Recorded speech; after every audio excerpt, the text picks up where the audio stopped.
Right, everyone, we are back with another episode of Speedruns from the Crypt, your bi-weekly horror hotfix. I'm McDisis, and I'm going to be your host tonight, bringing you a lot of fun, spooky games. Before we begin, I do want to say a few things, though. First, SGDQ 2023 is coming up this weekend, from May 28th to June 4th. It's going to be in Minneapolis, Minnesota, and you can go to gamesnoquick.com for more information. As well, speaking of tonight's Speedruns from the Crypt show, we have a little bit of a schedule, I guess, change. Originally, I had planned another theme for the show where I thought it'd be fun to dive into the world of, like, games that took place on the west coast of the U.S. However, one of the runs just kind of fell apart with that. So today we're kind of changing it to another theme, which I'll be doing a couple of fill-in runs for that, but it still works with the theme at hand. Either way, a lot of games actually have time loops. You know how you watch Groundhog Day? Same principle. The day keeps repeating and repeating and repeating. Today's game is going to be focused on the idea that the characters are going to be going through time loops, I suppose. Anyway, to kick things off, we're going to be having Alan Wake American Nightmare with Tainted Tally. So, take it away. Alright, hello everyone, and welcome to Alan Wake's American Nightmare, a game that definitely does feature a time loop.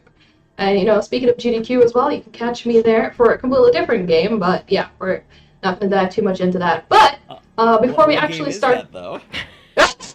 Alright, okay, so I'll be doing Resident Evil 6 and Disney's 102 Dalmatians on Games Done Quick, so, definitely you do want to tune in for SGDQ starting this weekend. But yeah, I also have a fellow Alan Wake fan with me to help talk about the game. Do you want to introduce yourself? Hello, I'm Prip Sprite. I am on a stream team with Tally. I am a horror ID streamer, and I love Alan Wake. Tally got me into it, I swear.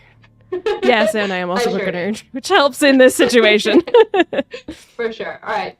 So I think we're just going to get started. So this game is timed RTA. We're just going to start a new story, and time starts as soon as choose my difficulty. So whenever we are all ready, I will say 3, 2, 1, and let's go. All right. So we're going to start out with our favorite protagonist from the main game, whose sequel got a reveal date or announced release date today. By the way, who's excited for Alan Wake 2? With gameplay. We saw gameplay. It's very exciting. It's so good. It looks very good. It does. It sure does. Much better than this. But we're going to start by picking up our trusty flashlight because if you know Alan Wake, you know the flashlight is a very important tool. And we're going to be using it quite a lot during this run. And for some reason, we're in Phoenix, Arizona this time. We went from Seattle to Phoenix. Kind of, yeah. Because the main game takes place in Washington State, and now we're in kind of like a Night Springs. And if you haven't played the first game, you might remember the Night Springs episodes, like the little weird city that no one really knows where it is, where all the weird things take place. Yeah, that's where we are. So get excited for weird things to happen. Which I am upset that we're in Night Springs, and none of the videos are Night Springs this time. So that was my favorite part of the first one. Yeah, I love watching the Night Springs episodes. They're so good. So, we're coming up to what is going to be our main movement tech. Sprinting is going to be the fastest way for me to move. When I'm out of stamina, I will try and jump. I will also try and do what I just tried to do there, which is sometimes there will be like cutscene triggers or something that moves the camera away from me. When those come up, I will try and time a jump right ahead of it, because that means that Alan will start slightly forwards from where he otherwise would have just been like pulled to stop. So I will be trying to do a bunch of those throughout the run. That's basically it. We will get a better gun than what I already picked up. That's where the New Game Plus of this category comes into play, because it's technically a New Game Plus category, even if it's also, I just started a new story. I was going to ask you that. So I ended up using the shotgun and the SMG for most of my run. What do you end up using? The Magnum. Yeah? Okay. Yeah, the Magnum is definitely the best weapon. Just like the shotgun, because it kind of hit a little bit of everything. Oh, for sure, for sure. Alright, and there is Emma. So she's going to help us out a little bit. We need to charge some batteries and stuff, so she's going to be very instrumental in making sure that we get our stuff done. I'm going to remember to skip the tutorial here, there. And now I'm going to try to land on this our first objective item. I'm going to try to land right on top of it and immediately pick it up, so he picks it up in that cutscene. Excellent. Just going to immediately fire a flare, just because that's just generally safer for me to get out of there, because a bunch of enemies spawn, they will try to follow me. It is possible to just run, but if you go for that, your run might just immediately die right there. So, I just like getting that flare off. There it is. There is the Magnum. Now we're officially in New Game Plus territory. If you're playing this for the first game, you will not be able to get that yet. Because basically how this works is that you need to collect a bunch of manuscript pages, and those will carry all over across saves, so even if you start from like basically a fresh save, your manuscript pages will start over, or carry over to the new one. Oh, that's nice. I didn't know that. Just one more to go. Alright, we've got a nice little juke on that guy. Alright. So this is something I just learned today. Let's see if I can do it. Alright, let's see this barrel here. Woo! Oh, yeah! Look at that. Because I was definitely trying to hop over all sorts of stuff when I was doing my playthrough. Just look. Okay. Oh, I took the slowdown there just because, like, it's slightly slower than just running away from him, but it's better than, because what this game has that the first one doesn't have is to have enemy varieties. For that enemy specifically, if you shine your flashlight on him, he will not just, dissolve like some of the others will, he will split into two. And if you shine a flashlight at him again, he will, once again, split into two, into like, he is 8 pieces or something. It kind of gets messy when you just start flashing flash your flashlight at him. He just keeps splitting apart, and you're like, wow, now there's 8 enemies around when there was only 1 before. Great. Yep. So they do take less damage when they're split, but it's still just... I'd rather just shoot him 3 times when he's, like, intact, instead of just splitting him up multiple times, because it's slow and just takes more ammo.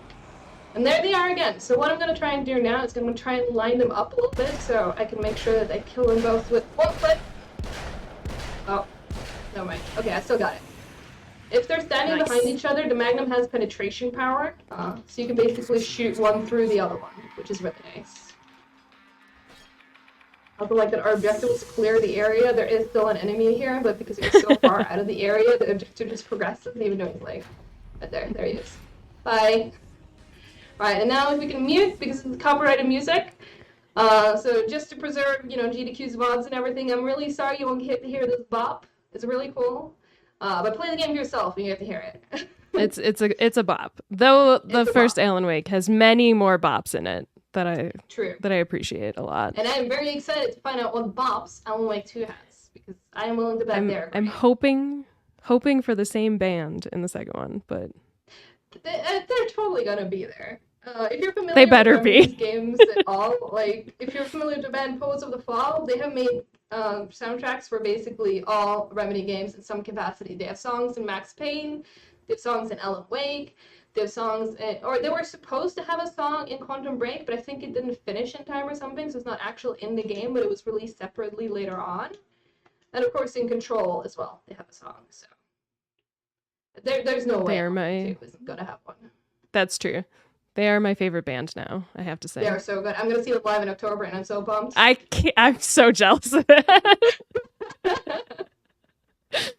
Alright. There's another one where we can light. Oh, he didn't die. Let's be cheeky about it. Alright, so we gotta do some forced fighting here. Once you play the game enough, you can know exactly where they spawn, which helps a little bit and get rid of them even faster. This game is also very friendly when it comes to resources, so you don't really need to worry about like batteries or ammo like you would in the first game. Yeah, that's true. I did notice that as I was playing through this one, that my battery life did not end as fast as the last one. Yeah, and you get like constant like little supply like cabinets so you can pick up stuff in. Which was really nice. Alright, let's see. See if this trash can wants to give me a little boost. Nice. Gotta, sometimes the trash can just has to be there to boost you over. Yep. Alright, and we're about to get introduced to yet another enemy type. This one was also existed in the first game. It is the poltergeist, which is basically when the darkness takes over random objects and try to fling them at you. So I'm gonna try and look towards the right. Please, there you go. Oh! Because that should avoid, because what the game will often tend to do is when you come into like an enemy encounter, they will try and do a slow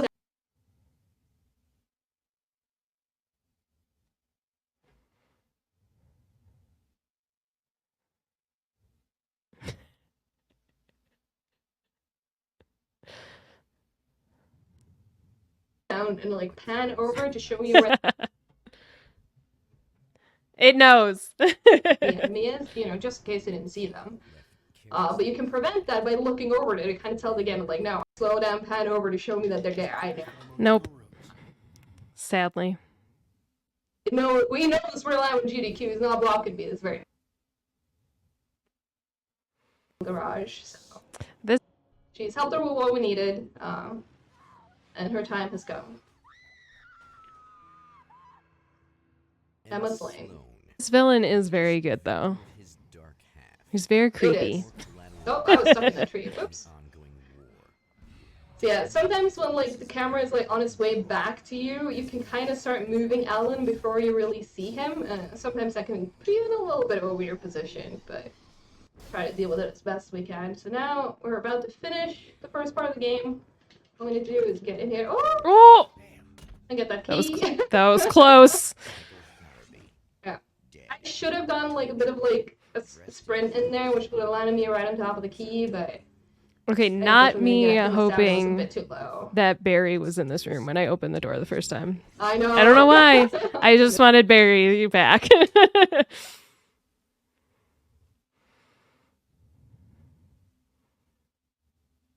Yes. Yes. It's Barry.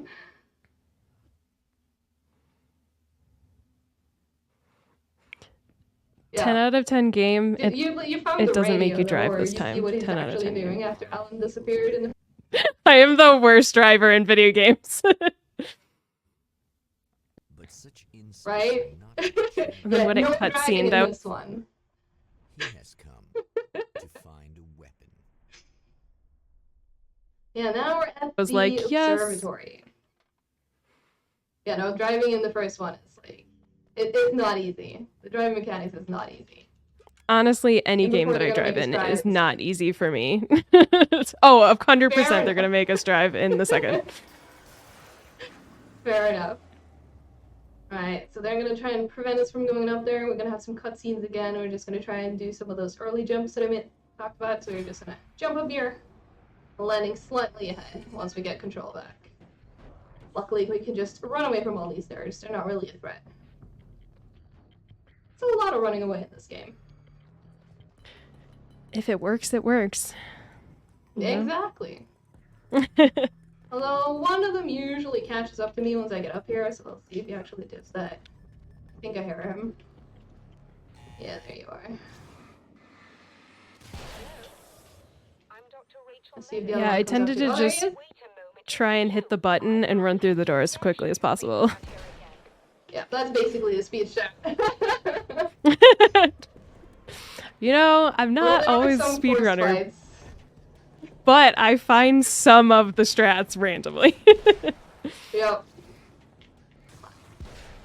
Let's gonna try and kill these as fast as we can because we can't actually get in there until we kill them all. Oh, you just had to run in front and try and body block your friend, huh? There we go. Did he die? Okay, he did. It wasn't me. I just Alright. I like walking against this door because like you can see his shirt does some weird stuff. Whenever I don't know why. It just works sometimes. I saw those shadow things trying to kill me, right? Alright, Just let me open in. the door. Yes, he did. Got the weakest excuse for getting in, but it worked. Alright, we're in. Let's go. Yeah. Let's zoom in. She didn't really ask for a lot before she's like, yeah, I guess you can come in. Yeah. He has a perfectly valid doubt, and then, no. It wasn't me, I Alright, so this lift is swear. very fun. Supply cabinet right there. That's okay. We can just go on the lift. And then, just from here, while the lift's going up. And you can also hop onto this, just getting you potentially out of the lift just a little bit earlier. There's still an invisible wall. But you can just jump over it as soon as it goes away. It's also something very interesting. Whenever you walk into at least that cutscene specifically, the camera angle you have walking into it is going to be exactly where a camera is placed coming out of it as well. Which is very fun. Like, I sometimes forget, and then I get stuck in, like, the weirdest places because I'm not moving the way I expect. Alright, so if anyone in chat is an arachnophobe or otherwise sensitive to like spider imagery, you are going to want to look away once I get down to this parking lot because there are going to be spiders that spawn. They're not going to be on screen for long, maybe like 20 seconds or so, but just be aware. I can tell you when you can come back and just, you know, you can keep listening. If they're not going to sound like anything, you just don't want to see them. They're showing up now. Yeah, my first message to Tally when I started playing this was, spiders! Yeah. I should know better, but... Yeah, right? Yeah. Now, I'm not an arachnophobe or anything myself, but I am definitely not a fan of spiders. I just like giving that warning just in case, because, you know, some bugs. people do have a phobia. Any bugs. I hate any bugs. Which is funny because I'm playing through Resident Evil and I just hate bugs, so... Yeah. Alright, no more spiders. If you're afraid of spiders and looked away, you are not safe to come back. At least until they show up again, but I will give another warning for that. Alright, so we have now picked up a camera so we can get this observatory up and running. Alright, I know stairs are rough, Ellen. Let's go, we're almost up.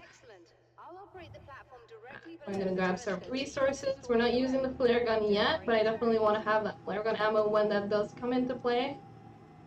These elevators are stocking up for stuff to come. Lowest thing ever. Oh yes, they are. You just have to wait for them. Have to wait for them to go all the way up and then just put that. Then we're good to go. Then we can leave again. Brilliant, you got it. I'll just run a quick diagnostic on it. Yes, it's in perfect order. Alright, we need to leave. I have to start thinking, like, is now when I fight or now I leave? Yeah. Alright. Do you gotta turn the... Gonna quit cutscene. Oh, I forgot about the cutscene. Yeah, I gotta wait for that, and then she needs to wait for her to open the door as well. But while we wait, does anyone want to say hello to Mr. Scratch? Because Mr. Scratch really wants to say hi to chat. So we're gonna get a special message from Mr. Scratch here in just a second. We got control back. There he is. Hey, buddy. God, I love He's Mr. so Scratch. creepy. He's so but creepy. so cool. Yes, I will. He's very good, but he's very creepy. Yeah. Alright, now we gotta pop all these valves. We're gonna start getting some enemies to try and prevent us, but that's okay. We have resources to make sure that they can't really mess with us. Not significantly, anyway. Also, props to this actor for being able to play both. Right? Yeah. There we go, we just pop a flare so no one can interrupt us from that one. And we're gonna be out of here before they can even catch up to us. They're gonna try. Like, if you're listening to the footsteps, you can hear them try and run behind me, but they can't catch up. Not to this. We are speed. The hopping is speed. Always. Hopping is speed. A little bit of a shortcut through here. Normally, you might approach from the front, but if you do that casually, you will also notice that A spawns enemies early, and also B gives you a cutscene. So we are gonna approach from the back.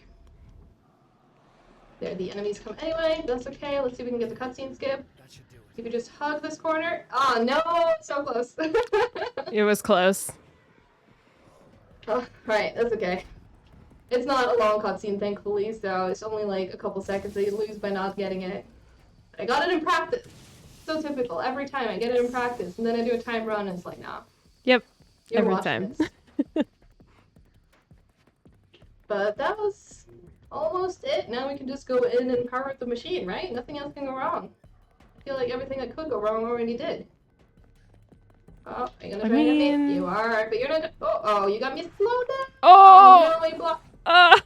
Rude. Right, Not the block of the door. So rude. That's okay. We're gonna trigger this next event and grab some more resources. Then do a bit of a fight. Now we wait. This is a fun fight, though, to be fair. It is. It's also kind of trivial once you know where they spawn. That's fair. Yeah. It is mostly on a timer, but you can end it slightly early if you actually get all the kills, like, soon enough, so we're trying to do that. Alright, you're not here. They have basically 3 main spawns. It's down the stairs, inside the thing, and behind this pillar. Those are the main 3 spaces to keep out for. Alright, and now I think that's the first wave. Alright, we're gonna have one more wave soon. Oh, there you are. Hello. Trying to sneak up on me. Alright. That's first wave. Come on. Oh, I hear you. Now we wait. Oh, there he is. Go.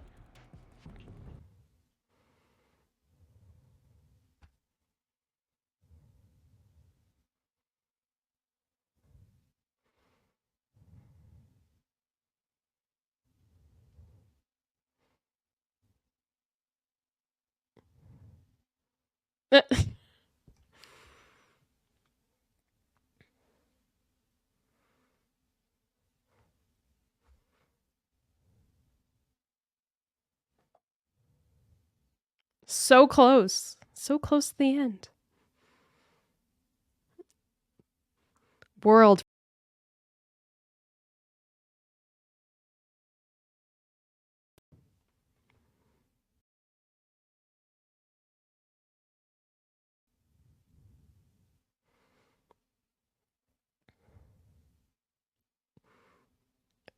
It's gonna be fine. It's gonna be fine.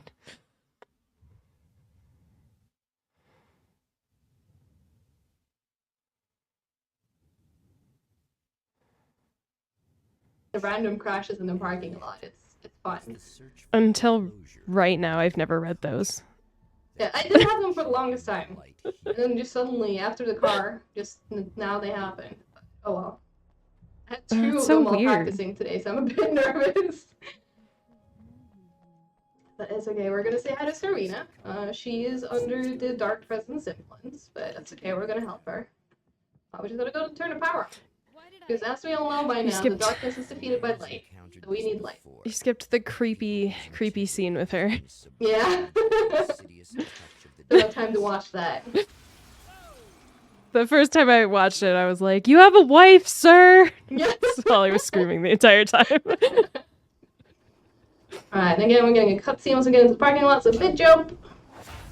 And there he is again, Mr. Scratch, the in-game model this time, not the actor. Save the day? He's gonna try and mess with us a bit, but that's okay. This part's always very interesting because when these cards are flung, like, they're physics objects, so they randomly kind of land wherever. You gotta kind of pray that they don't end up blocking you. Which we're good. And then I get to see him split. Just shine my light on him real quick so he doesn't become a threat, because he's gonna be gone by the time I come back anyway, so. You are gonna shit yourself when you realize what I have done. Alright, we're getting close to the last spot. Then we can get last piece of the puzzle. And then we're done. And Nothing then we're can done. possibly go wrong. Exactly. It's not like the theme of today's time loops or anything.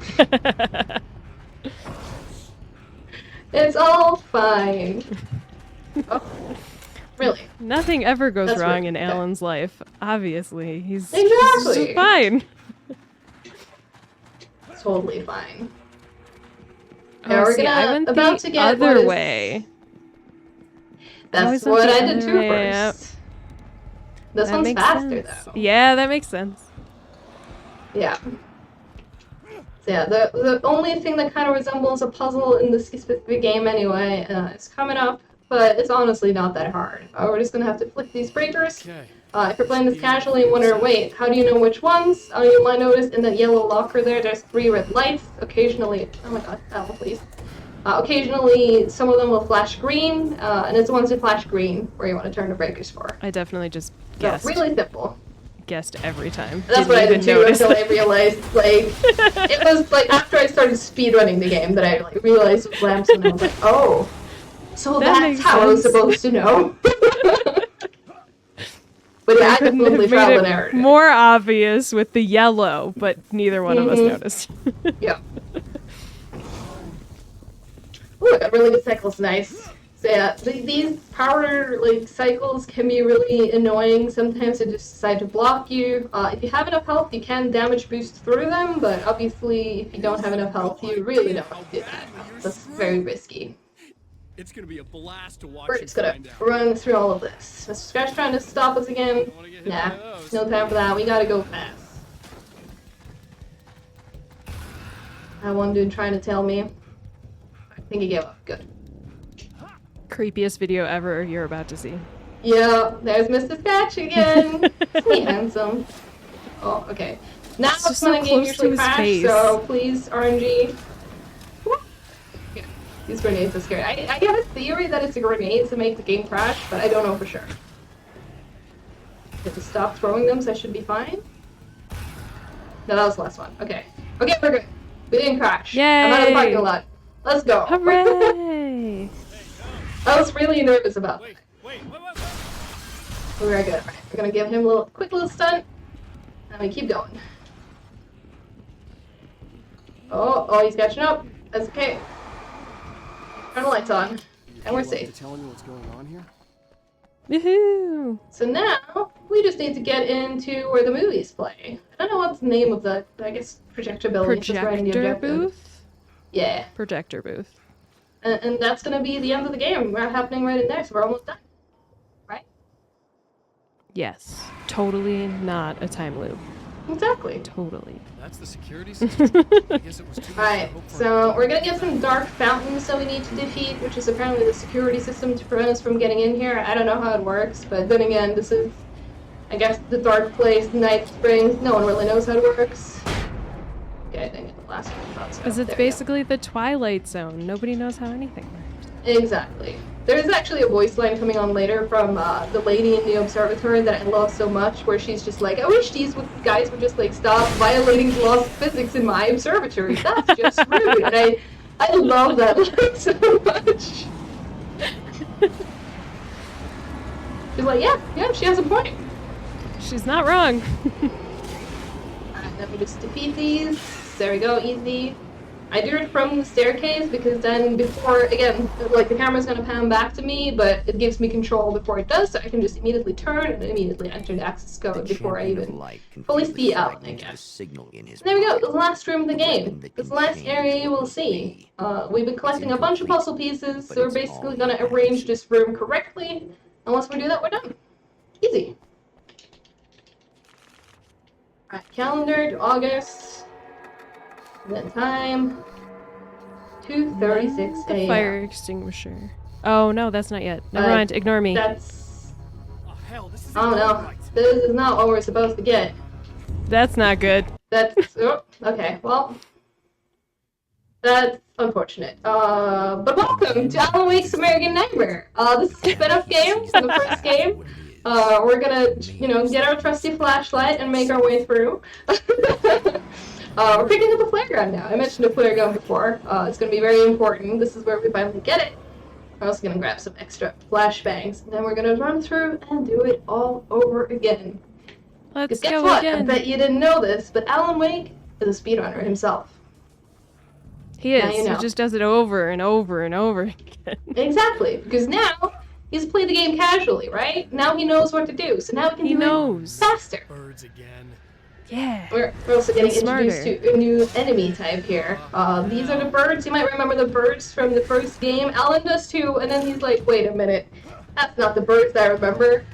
Because now they turn into an enemy. That's another enemy that is light sensitive. If I shine my light on him when he's in like a human-ish form, if you could even call it that, he's gonna turn into birds again. So it's gonna be both very important to not do that, while it's also sometimes important to do that. Just gonna have to keep in mind what situation you're in and what you want to do. You here? But here's Emma again. She's totally fine. You're perfectly sane. Who would have back. thought? Caught in a time loop. That's why this is happening again. There you go. Just the battery. He's talking about the time loop. That'll save time. There it is. Can we roll credits on the show now? They said the name of the show, right? Or the theme of the show, anyway. Roll Alright. credits. But this time, the crank isn't here. So we gotta go into this cave. So once again, there will be a spider warning. Once I pick up this battery, there will be spiders. Same thing, you're not gonna hear them, so you can keep listening if you want. Just look away. I will tell you when it's safe to come back. But yeah, we're gonna get spiders now. So very creepy, very spooky. I just need her to charge this up. Very annoying. They body block Yeah. you a lot. Yeah, sometimes one of them will jump into like that very thin part of the tunnel, which is very frustrating because then I can't get out. But thankfully they play nice today, so it's good. Yeah, I tried to run by them a lot, and they kept body blocking. I just kept hitting into them, and I was like, well... Yeah, you need to kind of like wiggle your stick a bit like this, and then they're not that bad. No problem. And let's see if we can get another barrel boost! Oh, almost. So close. I got the boost, but I didn't get the jump afterwards, so... That's okay. We're just gonna make our way past the last of these spiders, and then we're back. Alright, we are one now... of those things where they're just annoying to be around. And now we're back in the spider-free zone. So if you are arachnophobic, you are now safe to come back. Okay. I'm gonna take care of this. Try to stay calm. Now we gotta once again put everything together in the oil field. Love that. So we're gonna get intercepted by some enemies on our way back up. And this time, like I mentioned before, you want to be careful because we need to kill all those enemies once again once we get to the top. So I'm gonna hope that they spawn in a pretty good spot. Oh no, they did not. You'd think he'd think to grab the key before coming up here so that he wouldn't have to go back, but I guess... You'd think so. He's not that I guess good not. a speedrunner. He's just learning, okay? This is baby's first speedrun. We need to kill all these enemies. Try and do that as fast as we can. While also making sure there's one bird enemy left. I need to make sure to not... There you are. Shine my light on you. And I think we're good. Yes. Alright. So, warning and protect to copyrighted music is coming up. Once the cutscene here starts. So, mute to preserve the VOD. Alright, I'm just gonna hit this battery. And there it is. Alright, so, yeah, I don't know exactly. It's really hard to explain what's happening here because for some reason when we put on the music for this specific song, turn the valve, make the warning lights flash in a specific pattern, the meteor hits the satellite, and... It makes no sense. I just accept it. It makes no sense. You kind of just need to accept it. That's just how it works. And we need to do that a few times. I mean, weirder things have happened to Alan. Like, this You can't know be what? the weirdest thing. I guess that is true. And if you are following, the lore and everything is technically in the dark place, so, physics don't really apply here, like, in the way you would expect in, like, the real world. Be in trouble. Better hurry. Alright, okay, you know what? I'm gonna flare you, so you don't chase me down. Alright, I'm gonna get a flash grenade out because we're about to have another combat section, and I definitely want to make this a little bit easier on myself and just try and kill as many people as possible real fast. Oh, don't get you there. Okay, gotta get some resources because otherwise I will run out before this fight is over, which is not great. Those guys that charge are my least favorite enemy. Yeah, they're tough. Oh god. Okay, so I have a light-sensitive dude on my side. Alright, I need to shine my light on you and on the other guys. Right, now we just need to fire. There we go. And there you got to see the example of what it looks like when I can shoot one through the other. That actually worked out. You're gonna stay here this time, right? Right, now Emma stay, right? We got it right this time. Yay! We just need to go and pick up our key and we're good. And there we go. First part of the game done again. Slightly better this time. We didn't have to run back to the diner and, we only had to grab the battery. Emma's already prepared the other things because apparently we're not the only person who remembers things from the previous time loop. Some of the NPCs do as well. But they're That gonna help also us. makes no sense. Yeah. But I'm just gonna accept it again. But they'll help us in a little speedrun test. So it's all That's good. true. Alright, so now we are back at the observatory. Again, slightly easier this time around, thankfully, because there was a lot of, running around, fetching, preparing, and all that stuff.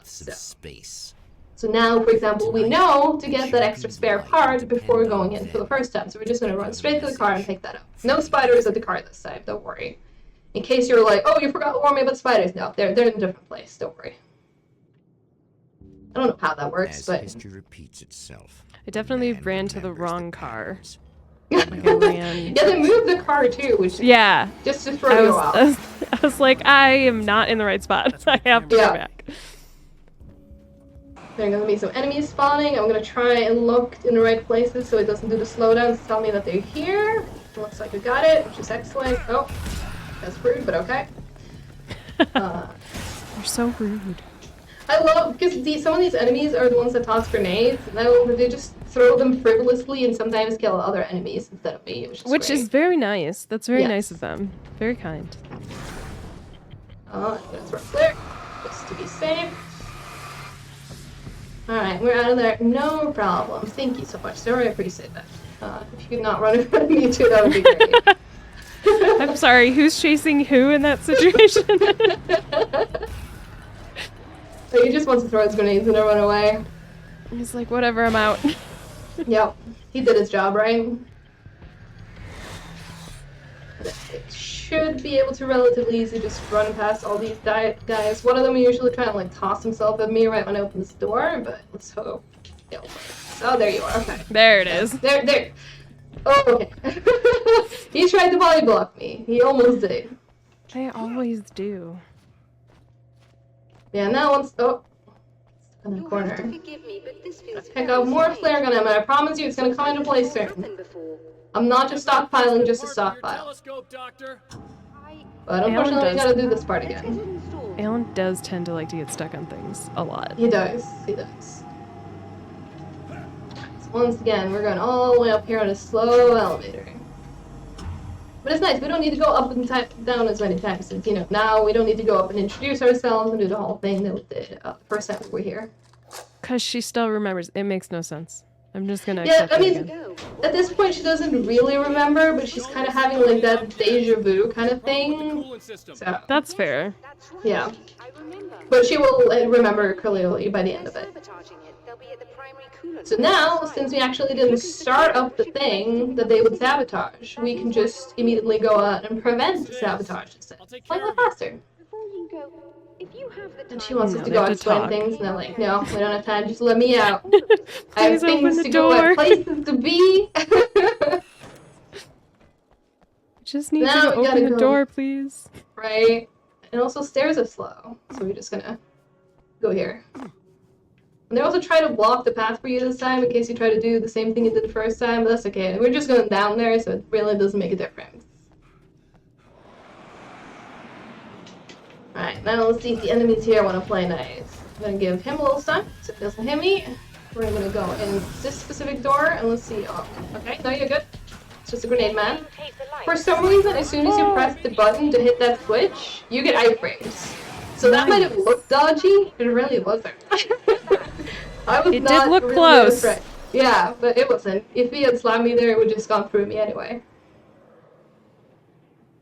So, but they blocked our path, so now we gotta take a slightly different path back, but that's okay. Conveniently enough, they also throw this car at us, which is just gonna open this fence. I like how they just huck it, and they're like, whatever. Yep. I'm gonna dodge some rocks. There we go, perfect. So there's gonna be some poltergeists over here, so once again I'm just gonna like look over to the left to make sure that yes game, I know they're there, it's fine, you don't need to tell me. And then we can just go. Alright, we're gonna mountain goat our way up this hill. Ellen just like the whole thing, oh wrong way, but no. Exactly where we need to be. No, that's where you wanna go, bro. Exactly. It's the right way. It's way faster. There's another staircase you can take to come back, but it's just way slower. It does take, you go like a kind of a roundabout way to get back up, that's for sure. Yeah. So hey, we've done it. We've prevented sabotage, we've put in the new part, we're all done. Nice and simple. We're getting better at speedrunning. Exactly, we are so much faster now. So we only need to do this elevator one time, unlike before where it was like 3 times or something. Make sure I just touch the center of it so it starts going back up. Sometimes I kind of forget and just hug the side and then I'm like, wait, why is the elevator going up? Alright. So I didn't hit the actual trigger for it. Another printout. There you go, second part of the game done. And again. Now we're good, right? Now we're good. Just the drive-in theater left, and we're done. Piece of the weapon he has built. He did it so well this time. He's not I gonna love have that you to can do see it the poltergeist outside trying Yeah. to like slam his way in. Right hands, they will hold back the He's like, darts. please, I need, please. You'll have a lot of moments like that in the speedrun because you don't stop to kill the enemies, Last so they will time the just man try to came keep to the coming at you drive-in, no matter what. That's so it did not funny. end well. It is. He hopes to avoid that fate I this still like time. Ham a He documentary hopes that as what the he name has for Yes. it. brought with him to this I like place Samurai is versus enough. Conquistador. And, like, Yeah. specifically to the return of the Conquistador. It's like, okay. Great. The writers just had lots of fun with those. Oh, they sure did. Alright, so once again, we gotta grab the key. Unfortunately, Serena's not exactly in control of herself, so even if she might remember things like the other NPCs does, she's not exactly able to help like they are. That's okay. Getting it yet, genius? We can still do it pretty fast without her. Yeah, all we really need from her are the keys, so. Exactly. Alright, now once again, we're gonna get to the parking lot. I'm gonna do a little jump. And let's hope that the cars don't slap me. Usually it's fine when I come in at this part of the parking. Usually. I just jinxed myself, didn't I? Oh, there we go. Oh! A little bump, but we're good. Yeah, push slightly, but you're good. Yeah. I am gonna give you a stun. Oh, okay, we're good. Also, this is Dice's favorite feature. You can just run through the cacti. Yeah, it's impressive. Don't actually do that in Have you real ever life. tried running through a cactus? How did that end up for you? It does not end well. Yeah. I can imagine. I haven't tried, but I can imagine. I don't know that I want to try. It's okay, Alan Just does feels- it for all of us. Yeah, exactly. Right, we're back at the power plants. And if you think that the puzzle solutions are going to be the same every time, I'm sorry to disappoint you, they are not. They will be different. And also, fair warning again for the arachnophobes in chat that might be watching. If you're prone or sensitive to spider imagery, you're going to look away once I input the password, because when I run back out, it's going to be spiders coming at me. Which, from a speedrun perspective, is great, because they don't do much damage. They kind of body block you a little bit, but they're not really that much of a threat. But yeah, look away. I will tell you when it's safe to come back. And now we hit the middle button. Did you notice Oh, nice try. in the trailer that he's not wearing his signature flannel? I did not realize that, actually. I was very upset. You gotta have the signature flannel. You like, gotta have come the flannel. Alright. Yeah, easy peasy passing through those spiders. Let's see if we can get good cycles. Nope, I'm just gonna boost myself through. Maybe, yeah. Nope. Alright, one more health left. It's his writing Oh, shirt. nice. He always has to have it, you know? Alright. I completely depleted my health bar, but that's okay, right? We're just gonna run our way through. It'll be You fine. die, you But yeah, lose. if you looked away from the spiders, by the way, now it's safe to come back. You still lose. I... Grr. Oh, you actually hit me there. Oh no! That was kind of dicey, but it worked out. Please don't chase me too far. 'Cause my health is kind of low, and they are right behind me. Alright, I'm just gonna do that for safety. Alright, Uh-oh, we are creepy back man's up, and back. now we don't need to go see Serena this time. I'm not sure entirely sure. Maybe we flicked the light switch before we went down, so it's already on. I'm not sure, but now we're gonna use the flare gun. I promise you, flare gun action. It is coming. Alright, so we're just gonna make our way through some of these enemies. Oh, you just spawned in my Oh. face. That's nice. Alright, so for this pattern, we're gonna want to start with the first one's gonna be over here. So thankfully for these, the flare gun is going to make super quick work of them. So we just fire one. Try to get it as center as possible, because sometimes if you hit it too far to the side, the remaining flare isn't going to like do the last bit of job to like get all three of them down, because there are three parts of it. That one's always a bit dicey. Did I get it? Okay, I'm doing that for safety. Sometimes I miss it. Last one. See, We can make our way. I panic shoot my flares, so I don't have them by this time. There we go. Nice and simple. And the great thing as well here is that a lot of the enemy spawns are tied to the fountains, so killing the fountains will also kill the enemies.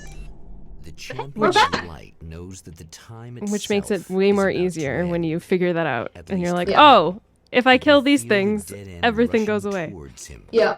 But there is Right, time we to got our kill. puzzle pieces. Now we can fix the room so we can leave and be done with the game, right? So we need to do the calendar. We need to do the timer. What's new is that we also need to flip this poster and set this lamp. There we go. Now we did it. Like, why do you have to shine it on the fire extinguisher is my question. So, but unfortunately the darkness looks like it's coming back in. So. I wasn't right either. Oops. Alright. One last time. Third time's the charm, right? That's how it works. Anyways, welcome to Alan Wake's American Nightmare! Welcome back! This is a spin-off game from the original that came out 2 years before this one did, and it's great. And guess what? The sequel got a release date today! Oh, so excited for Alan Wake 2. It's gonna be so good. We are very excited. Alright, well, we're gonna get introduced to new enemy types. I'm gonna make sure to have my flash grenade there. This is Mr. King Hillbilly. Unfortunately, I only get to see him once, because I'm gonna skip his friends. Actually, no, you get to see him twice. But I'm gonna skip one of his encounters. Yeah, just throw a big flashbang there, because unfortunately, if he hits you, it's basically an insta-kill. You do not want him to hit you, so we just keep running, and then you can see him like despawn in the background there once we hit this trigger. It's great. But yeah. And this time, Alan is way better at And this time we speedruns. got help from Emma, because Emma's already set this scene up for us. So the battery's already charged and in place. Everything we need is already here, so we can just hit this light once. Don't even need to put the valve in, it's already there, we just need to turn it. And once again, warning for copyrighted music, we're gonna play this song. Alright. So yeah, thankfully this is the last time we need to do this. I guess that's a bit of a spoiler this time, it's about to end, but yeah. Here comes the meteor and the satellite comes crashing down for the last time. It's such a ridiculous scene, but it's so fun. It just crashes down right into the oil field and now everything's exploding and on fire and you gotta run away and it's like, okay. Makes total sense, I get you. Yeah, these scenes are way cooler with the game audio, by the way. Again, I do recommend playing this. This definitely is an underrated game. Like, first, It's true. oh god, I thought that flashlight beam was like a plank for a second. I was like, wait a minute. Oh, no, okay, that's not what I do, but that's okay. I guess that works. Saving Emma. So now, yeah, I forgot to switch to my flare. But now, That's not normally we supposed have to be entered the there. motel through that part right over there. You know what, I'm just gonna do that. We are gonna enter from the side this time, because if you go in through the center opening, that is gonna spawn King Hillbilly and his friends. But that fight is low, so we're just gonna run around and not get that spawn. Alright. Here you are. Not as low as I show So we still up. get some enemies spawning over in this pass, just nowhere near as many, which means that the fight ends a lot sooner. And that should be it, yep. Way faster. Alright, and now Emma's like, no, you are saving me this time. So, alright. And you saved Emma So this we have no time. choice, we are saving Emma. Let's make sure that the Taken can't turn Not off her dying. light. We'll protect this little fuse box right here. And boom. That's it. She is saved. For real this time. As soon as we pop in, the enemies is gonna shoot away, and there we go. We are done with the motels. For real this time. So grab this key and we'll head to the observatory. Nice and simple. Again, Alan Wake's a speedrunning. Look how fast that was compared to the first time. He knows the strats by now. Threatened by the machinations of the Herald of Darkness. And yet, for a moment, the champion of light. Definitely remains Yeah, me curious too. what He has they're gonna do. saved 17th the of October. I'm gonna like book a day off and just be so ready. Soon, perhaps, he can put Yeah. an end to this. I actually gotta check the tour dates. I don't remember because I'm seeing posts of the Fall, which is the band Remedy always works with for a bunch of their games. I'm seeing them live, and that's also in October. So I'm wondering if that's gonna be like October's gonna be great. Equal measure. Soon. Yep, he it's knows like 10 Christmases at It's once. gonna be like your Christmas. And I love Christmas. But But anyways, we're back to the observatory now. Thankfully, again, we can do this part a lot faster as well. And now she actually remembers everything we need to do. So she's prepped everything, she's prepped the camera, but she wants us to still make sure to protect this area. She didn't do that for us, which, you know, she already did a lot, so that's totally fine, we can handle this. We're gonna try and get these enemies killed as quickly as possible. Oh, where do you go? And there's that team gonna spawn, he's gonna open the door. And then again, it looks dodgy, but you get iframes as soon as you hit that trigger, so it's totally fine. And now, yeah. Now I'm gonna do a little bit of off-screen maneuvering again, because before I get after I get control back, but before the camera is back on me, I can move. So this time the car is flung at me pretty slowly, so yeah, just making sure. Oh, I try to get out of that door beforehand, because then I can actually get out before waiting for the fence to get knocked down. Slightly faster. Alright, but we're gonna have, there's King Hillbilly again. I thought I took away the rest of his encounters, but no, he's there. A bunch of small friends, but that's okay. We're just gonna keep going. Looked at him, we don't need to do the slowdown that the game forces us to try and tell us is there, and then we mountain goat our way back up to the observatory. One last time. Me too. Alright, thankfully I still have a flash grenade, because now they're trying to block my path with a car. So we're just gonna say no. Hopefully I didn't do that. Okay. If I do that too fast, like, it's gonna do the slowdown for the next enemy instead, but yes, fast is life. Alright, so another warning for tech. We are about to get into another fight here, and that fight is also gonna play music. I probably should have. You know what? I'll grab that later. I think I'm fine. So I'm gonna show you something fun that I recently discovered. We're gonna kill this dude. But as long as I run in place here, they all are just gonna circle around me. And this is supposed to be like this big epic showdown where you fight your way around. Poets of the Fall is currently playing the band we've been talking about. It's like a really cool song. This is a thing. Yeah, I've had several runs die in this place because I used to like to do this fight normally. I thought it was really cool, and I would, you know, flex and doing it, and then suddenly they would sneak up behind me and kill me. But yep, that's 100% what happened to me. Stay hydrated, chat. It's a really tough speedrun going on right now. But yes, if you like Poets of the Fall, play this part of the game, and you can rock out while you kill people. Yeah, that's what I did. The song is so good. It's so good. I prefer this one to the one that's playing in Alan Wake, but they're both really good. But I prefer this one. To be fair, the Alan Wake on the stage is still my favorite. True. The whole like setup is really cool. Yeah. But this song is better. That's fair. But yeah, again, this is I time can't believe segment. This is working. There's nothing you can do to speed this up. So you just pass the time until the song is done playing and the lights turn back on, and the all enemies die. It was great. I can't believe this. And there they go. It's too Alright, funny. Oh, did you? Okay. It took a while to despawn, so I was a bit worried. Because I didn't grab some of the ammo because I kind of forgot to immediately turn back around, so I'm just gonna go grab it while she pulls the elevator down.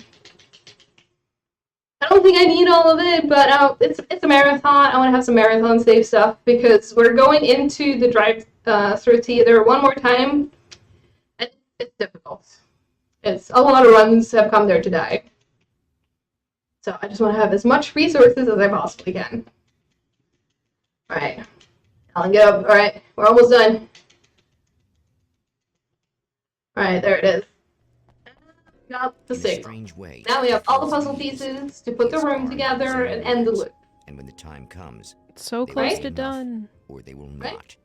For now, we hope so. Content to let the currents take him Alan could screw it up again. You never know. That is true. He could. He could. Alright, we are back again at the drive-in theater. You might think, wait, this is not the part I remember, because again, Alan Wake's a speedrunner. We're doing the good strats. We're now parking right where the electricity puzzle is.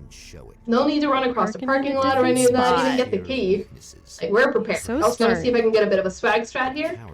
If you jump with this fence, there you go. At the right angle, it kind of flings you to the side. So it actually puts you further ahead because we're running to the left now. So that saves you like just a little bit, like maybe a meter or two you're running. It's more swag than anything, but it's really cool to do. And now we're gonna do this puzzle for the third time. Yes, the solution has changed again. If you're doing this casually, you might want to pay attention to the lights. Yeah, because this but one it's really stumped me. You just hit the one on the right. Boom. But now is where it gets really tricky, because they're spawning a lot of enemies on you as you try to leave. And you don't open the middle shortcut. I'm just not going to take any damage boost, I'm playing the safe. Alright, whoop, okay. Please, no? Okay, we're good, we're good, we're good. Still good. I'm just going to flare. And hope for, oh, okay, you know what? I'm going to damage boost my way through. Because I don't need to go through that last cycle over there. That was the last one we needed, and we are out. Now we're about to get another song playing, but thankfully not for long enough to actually trigger any copyright strikes. We don't need to mute this one. You can actually listen to it, because we're just immediately going to run away from it and make it stop playing. But this is also another Post of the Fall song. It's really cool. I was so sad when I learned to speedrun and learned when you just run away from it. You don't ever listen to it. It's so bad. Dang it. Alright, so there again, King Hillbilly, we're gonna get the flashbangs out. Okay, that was a bit dicey because that was a bit slow in the throw. I was like, they might get me, but no, they just primed. We're not gonna have left here because they're flinging that car at us, so we're just taking a slightly loose turn. Because of physics, it sometimes slightly changes the path, so you just gotta be really careful. But it's okay, we are now back up. All we need to do is take care of these fountains. We're done.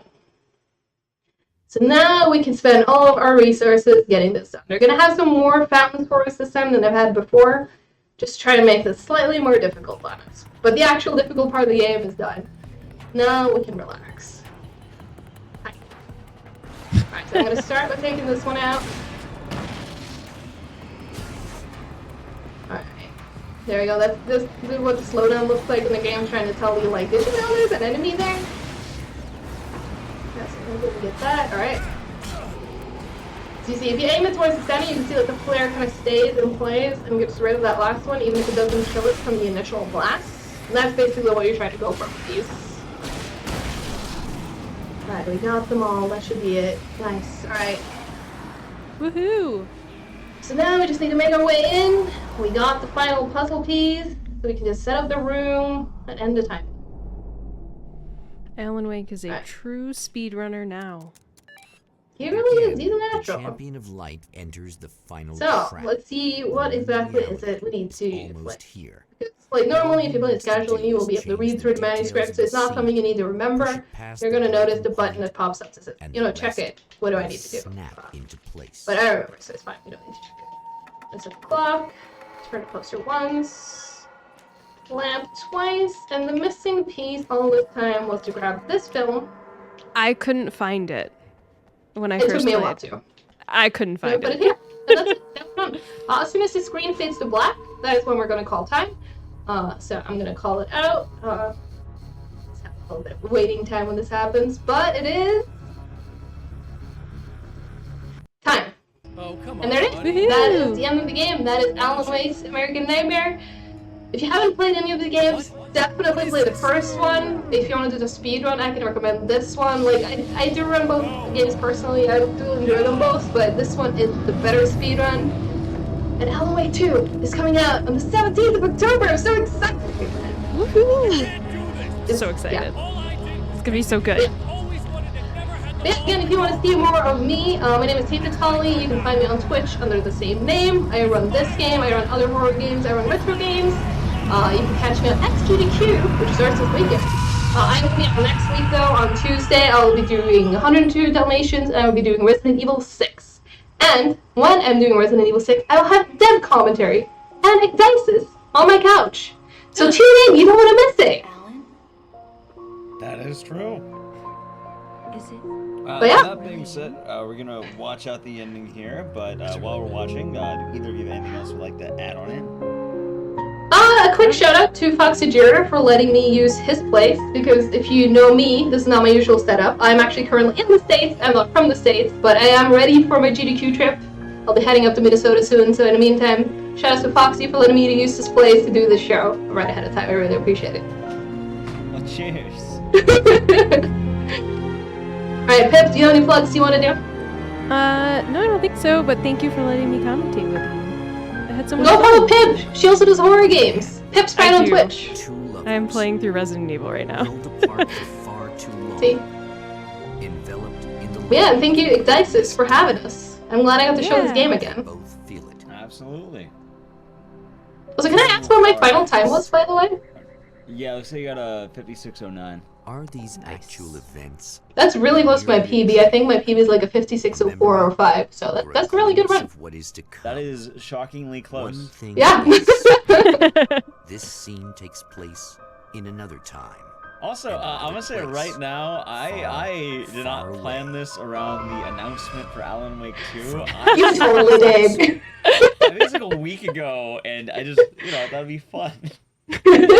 You picked the right time to do it. Yeah, for sure. It was a lucid guess. But yeah, play Alan Wake. That's my final words. All right. Well, once again, if you have not done so yet, do make sure you check out Tainted Tally. You can find her on the, I believe, the Twitch chat there. A lot of fun games, and as well, she'll be doing 102 Dalmatians and Resident Evil 6 at the upcoming SGDQ next week. Tune in. That being said, we do have a couple more runs here for you, so do not go anywhere. We shall be right back very quick. Alright, everyone, welcome back from break. You don't get to see this very often, but today I'll be doing a couple runs for you. Continuing on with the theme of the night, we're going to be taking a look at more games that feature time loops. I hope you all have fun with Alan Wake. We're now going to jump into Siren Blood Curse. Just as a, I guess, preface for this game, it's a remake of a game called Siren on the PS2 that's kind of like Silent Hill, but it's more obscure and weird. Yeah, anyway, let's just get into it. If you're ready for time, we can do it in 3, 2, 1, go. Alrighty, so Siren Blood Curse, what is this game, and PS3, and it is a remake of the original Siren games. These are games that kind of feature a group of people stuck in Japan, while Japanese bug zombies are kind of messing everything up, I suppose. There's also a blood curse going on, where if, water gets in your blood, you turn into one of the bug zombies. So obviously we don't want that to happen. Now, the cool thing about Siren Blood Curse is that if you know anything about the original Siren, it's a convoluted game, it's difficult, they kind of expect you to use online forums to beat it, which is something really weird to describe. This game is a very simplified remake, so you know how Death Note's a cool anime? This is like the Netflix version of Death Note, but it's the Netflix version of Siren. So, I think that's pretty accurate. The intro is pretty chill. We're just gonna wait for a moment. You just hide here. It's kind of teaching you the gist of the game.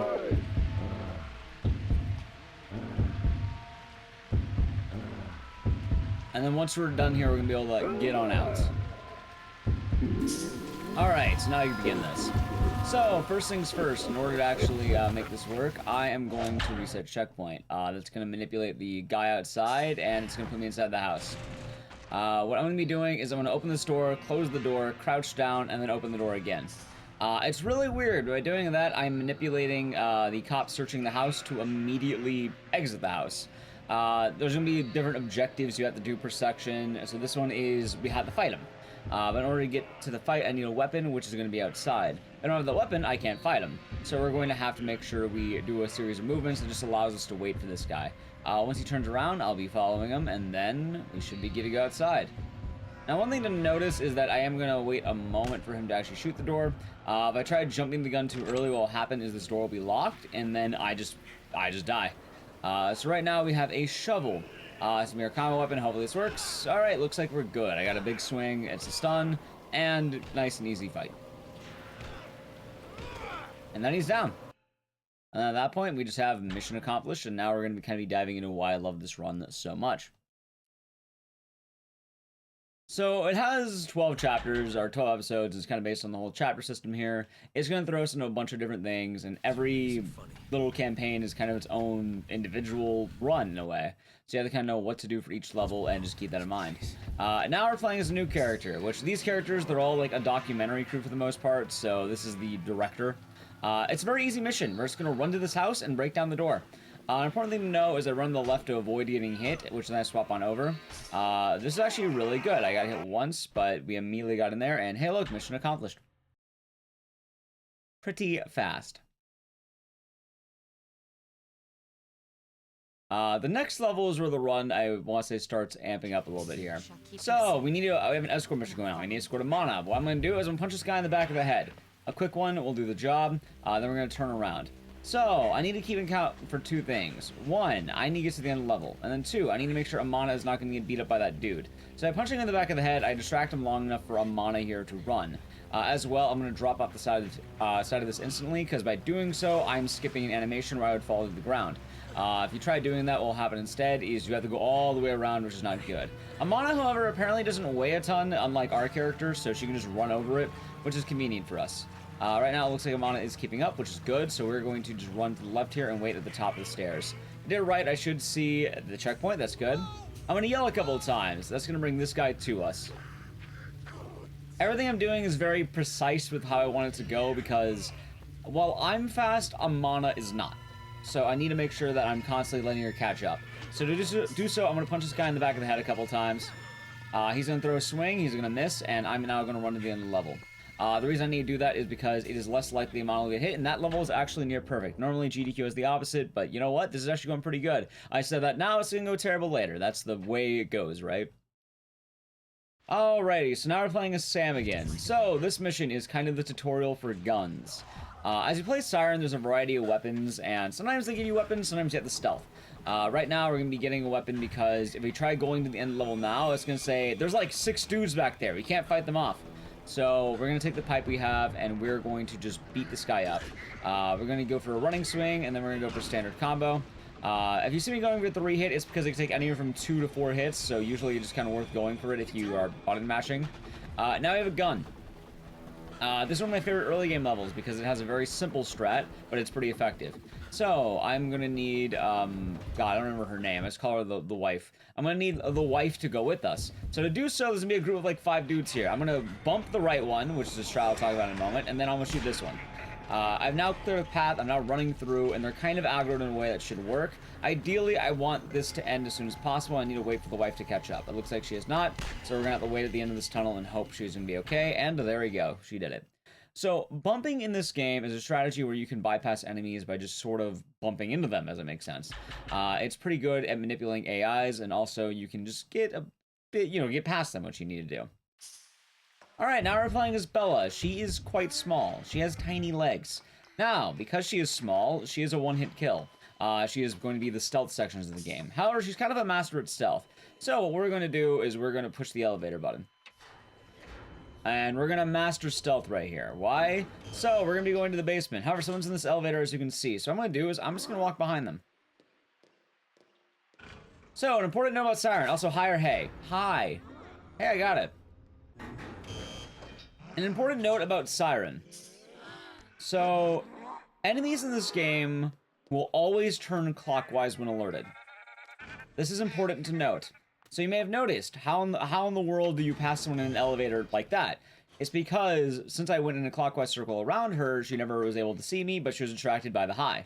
So I was able just to get out of the elevator all nice and safe. We're going to abuse a lot throughout the run whenever we're doing stealth sections because, well, if someone can only turn clockwise, I suppose they're pretty good, aren't we? Alright, so we're going to go down here, I'm going to wait a moment, and then we're going to alert her, I'm going to wait, and then since she's turning, there we go. Now, I do want to mention once again that Bella is a one-hit kill, so getting found at all from any range, you just die. It's not even getting hit, it's getting spotted, so you can't get spotted.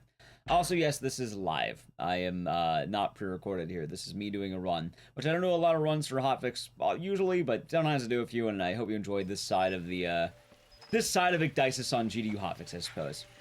Anyway, right now we are escorting Miyako. Miyako is kind of like one of the main characters of the game, and we're playing as this guy again. His name's Howard Wright, but we're gonna call him Johnny America because he's just kind of here.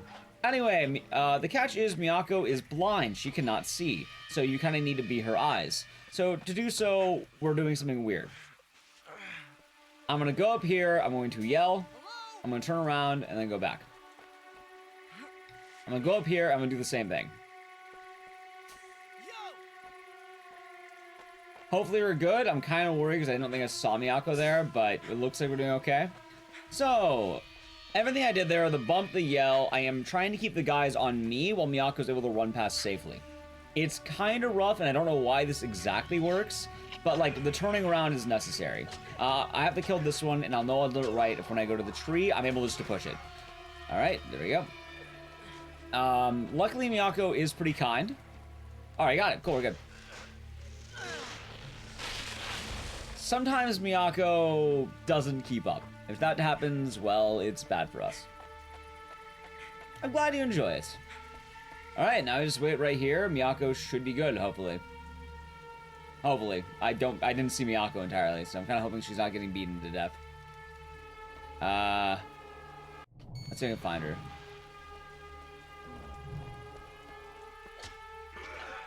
Where is she? Miyako! Alright, we got her. There she is. We got her. Miyako made it. Okay. She took a little bit of time from Miyako, but you know what? She wanted to stay on the stage, huh? Alright. Now it's time for one of my favorite levels in the game. This level's gonna be really short, so just pay attention, alright? So, we now have Sego. He has a gun. He's actually really cool. We're going to shoot the guy on the bottom left. We're going to then shoot Sam. He's the director from earlier. I'm just going to shoot him right in the skull. And then we're going to drop down and enjoy one of the greatest songs in the game. Boom. So, the goal of this mission is you need to meet up with Sam and then exit the level. So, by shooting Sam, I've slowed him down, so by the time he gets up there, this is going to count as meeting up. So I just turn around, and hey, we can go to the end of the level. The game expects you to go further into the level to get him, because they didn't expect you to shoot Sam. But if you do that, hey look, we're done. Thank you for the good luck. So, pretty fast, as I've said. Alrighty, so this level, we are back to Miyako, and we're going to be going through this house. Our goal is to get to the roof so we can go to the exit. This is going to have a lot of enemies in the way, but we're going to be using some fun things here to avoid them. I'm going to bump this one, and I'm going to yell right here. So, by doing the yell right there, what that's going to do is that's going to make this guy in this room be turned around. That's extremely important, because this enemy has a gun. Oh yeah, let's talk about this one, shall we? So, for those of you who are unaware, this game's on the PlayStation 3. You don't always see the controller, but the PlayStation 3 came out at a time where they had the 6-axis, which means, yes, I have to shake the controller for game mechanics. And you see me doing that, that is absolutely necessary, which is kind of a weird mechanic here. Anyway, by reloading the checkpoint after I get up there, Miyako is not going to be on the roof. I'm going to avoid that hole, because if I do, I'll drop inside because the house breaks. And then, yeah. You just wait right at the end, and then we are good to go. The PS3 era is weird. But this game screams PS3. It's all brown and gray. There's 6-axis. You know, just regular action. It is kind of wild, isn't it? Alright, we are now entering the first of the major run killers. If you're going for PB attempts, this is where hell begins. The reason why is because the wife, Melissa, her chapter is probably one of the hardest early game chapters. It's also one of the longest, so I guess buckle up. So, the goal of this chapter is we need to go all the way into the hospital, and we need to find a phone and call a certain room. However, there's going to be a lot of bugmen in here. So what I'm going to be doing is I'm going to be using a new item called flares. What flares are going to do is they create smoke, which will ultimately, you know, mask an area so the enemies can't see. So, I'm going to bump this one now. There's a key right back here, and because of the flare, she's going to be docile. She's not going to attack me, and I can just leave immediately. As well, I'm going to be doing this thing. You've seen me do it a bit during Bella's chapter, but to get better turns on the stairs, I'm actually be crouching whenever I'm getting to the turn. It's just a little bit more efficient, and lets me just keep running the entire time. Alright, now we are on part 2 of the level. And this is where the hard part begins. So, what the game expects you to do is it expects you to find a weapon, which then allows you to kill the enemy blocking the end of the level. However, that's not fast, that is slow, because it takes a long time to find the weapon. So, I'm going to bully the person in the elevator pushing the button, because I don't want them spawning out. And now, I need to drop the flare in a way where it's early enough where I can get in the room, but late... hold on, let's see if I get this. 201. Oh wow, first try. So what I had to do there, I had to drop the flare so I don't get hit here. By going on the phone, I can call it immediately and then we beat the level. So the catch is, and you don't see this all the time, because, you know, if you're seeing it went wrong, if I do it too late, I get hit. If I do it too early, I can't go on the phone because the flare actually prevents the usage of the phone. So I need to do it late enough to where I can get to the phone, but early enough to where I won't get hit. You only get one shot, and I actually got it.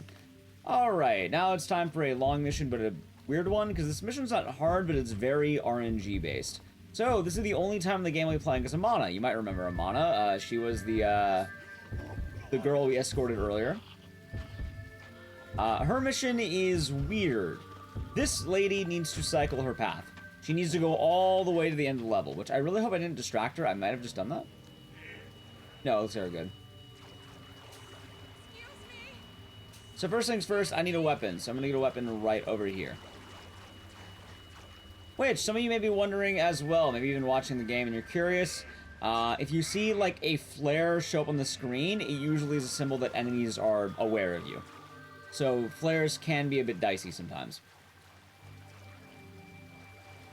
Oh, I did distract her. Okay, so this woman needs to get to her path. Yeah, it's weird. I've never had that happen. That's never happened. There it is. Wow. Okay, weird. So we just need to follow her, make sure we can tail her.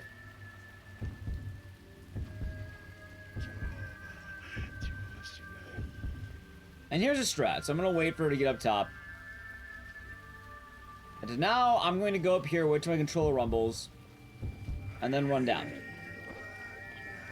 So what that does is it keeps the female Shibito there. She's going to be on her path. She'll keep moving. And then this guy I can take out. And now I can continue following her. I do have to be careful, though, because I do need to be aware. So we're going to use a mechanic that's been in the game that you haven't seen yet, called the second sight. This is kind of the main gist of Siren. This is what you do. You can look through the eyes of your enemies, and it's supposed to help you a lot as you go through the game, because you're going to know what they see, so you can see yourself, you can see other enemies, you can have more of an observation around the map. So what I'm going to do here is I'm going to use this to look at the enemy up top. It's also a slight manipulation. I might be able to do the fast strap, but honestly, considering it already was a little bit rough, maybe we'll go for a saver strap. So let's actually do that. So I'm going to wait right here, and yeah, I'm going to go for the safe strat. I need her to be a turnaround anyway. Because if she's not turned around, she'll identify me right when I get in there, and it's not going to work. So, oh, hey, look, she turned around. Still, going to wait for it nice and safe. We can do a 2v1. I could probably go now.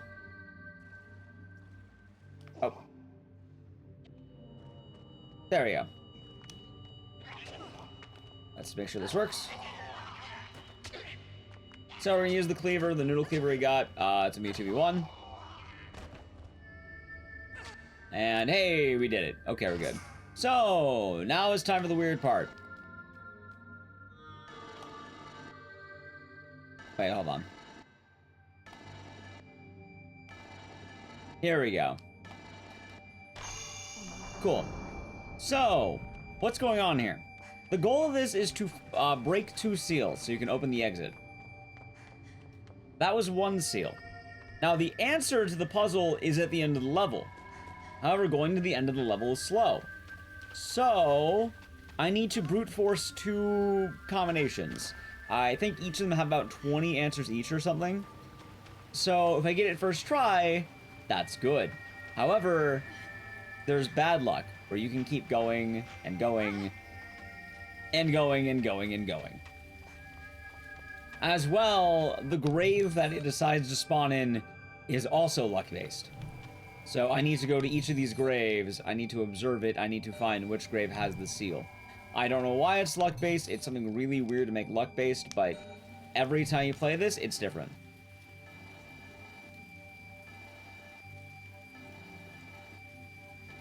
Let's see here.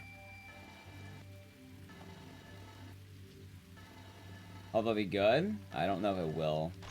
Hey, okay, we got it. We're good. Wasn't amazing, but wasn't bad. You can be there for quite a while, by the way, and when you are, it is pretty rough. So, fun thing to keep in mind, huh? Alright, and now we are able to head to the end of the stage, and we are out of here. Wait, what? Get in there. Thank you. Alrighty. So, now we're officially around the midpoint of the game. Chapter 6 is probably one of the easiest chapters in the game, I think. Also, some of my favorite tech happens in this chapter as well. There's a lot of fun. It kind of ramps up nicely. This is probably the best to learn about damages and AIs. So, this is a hard mission. You're meant to go all the way around the map. You need to drop a minecart, and you need to take out this guy. However, I'm playing Johnny America. He can eat bullets to breakfast. So I tank a bullet, I turn on the flashlight to alert him. I'm going to eat 2 shots, and there's a bunch of bear traps in the way. So I'm actually going to remove the bear trap. I'm going to take the bear trap. I'm going to set it down at his feet. In doing so, I'm now going to beat him to death. This guy has a full sniper rifle. We just have, I don't know, our fist. Oh, hold on. That's a bit rough. There we go. He's down. And good fight. We beat the level. I do want to mention, by the way, that is not meant to be an easy level. You're meant to go all the way around the map. He normally snipes you, but you have an exact manipulation where you can just avoid it. And now we get one of the easiest levels in the game. You just run to the end.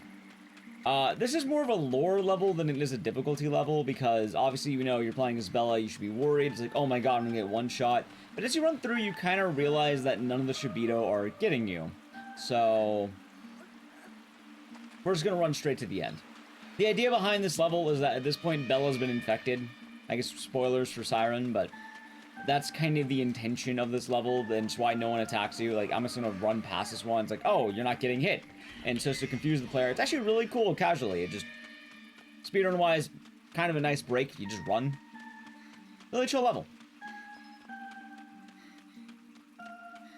And you gotta watch her little jog, which, it's fun. And there we go. Yeah. Alrighty, and we're almost at the end of the game, I think. Definitely no shenanigans coming up. I think we're almost at the end here. At least one might think we are. Okay, so now we are at the nest. The nest is kind of the end game area.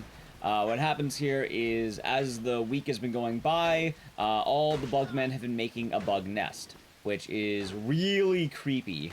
You kind of get to see one of the earlier game stages totally change environment-wise.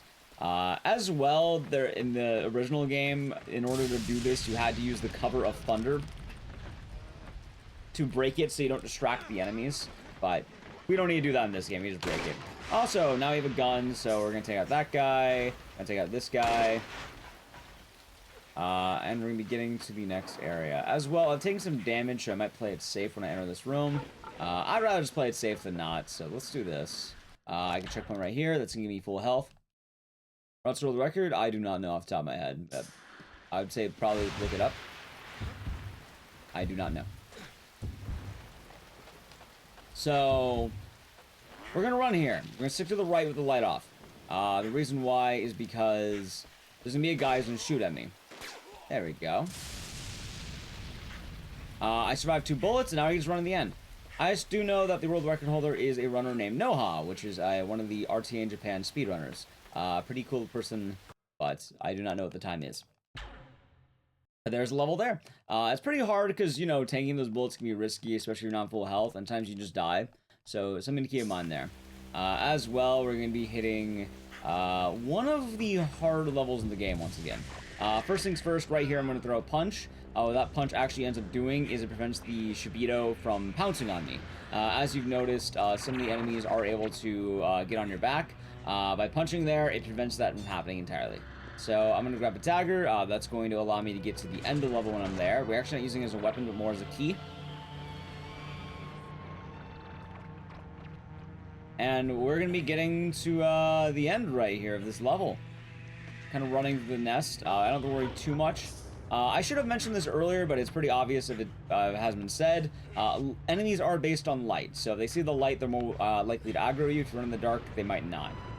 This is going to be weird because I do need a set amount of aggro coming up, in fact. Also, you missed the dagger. There's a weapon right there. It's not as fast as the dagger, though, so we don't take it.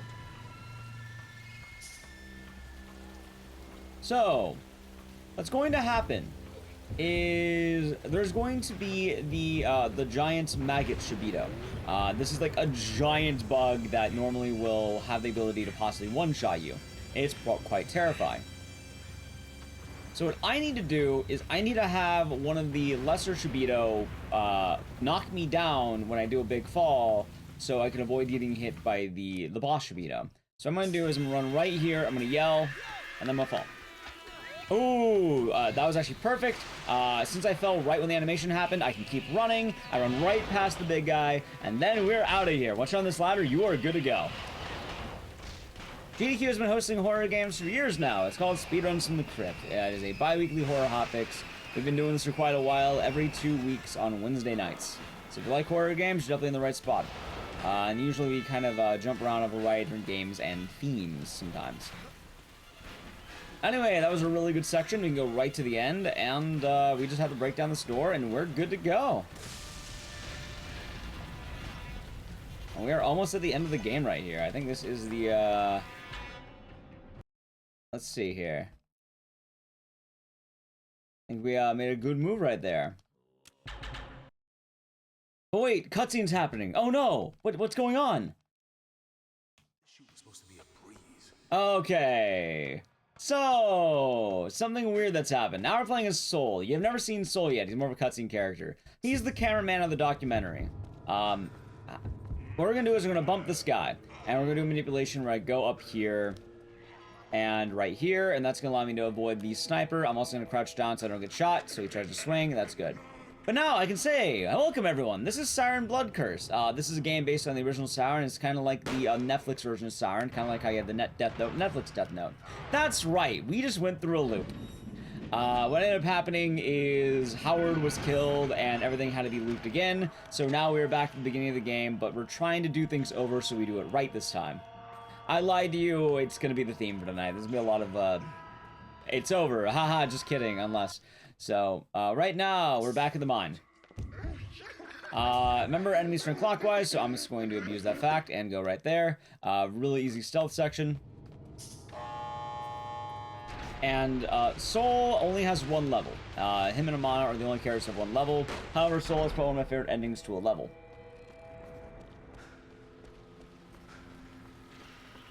I'm gonna make sure I shoot this guy, so Sam's not going to be getting killed. Hopefully Sam will show up. There is a chance he does not. If it happens, it's fine. Looks like I did. Nerd! Alright, we knock him down. And then you beat the level. I assure you that is absolutely necessary. It is 1 second faster to hit him. So it's quite nice. And now we're going to be going back to the hospital. As you can see, the loop has happened once again. And now we have Bella with us this time. So, hospital-wise, we're going to be playing this kind of weird. I'm going to take a big loop. And I'm going to hope that Bella is going to follow me as much as she can. The reason why is because Bella will die in one hit. I will not. So I have to be aware of that. I'm going to grab the sake bottle. Hopefully she behaves. I'm going to wait right here, and I'm going to hit her in the back of the head. Now, I want to mention, if you get her in the back of the head with the sake bottle, there's a good chance it is going to hurt. Which is, you know, that's why she went down so easily. I'm not going to steal the scalpel. I have a weapon. She hates this place. Aww.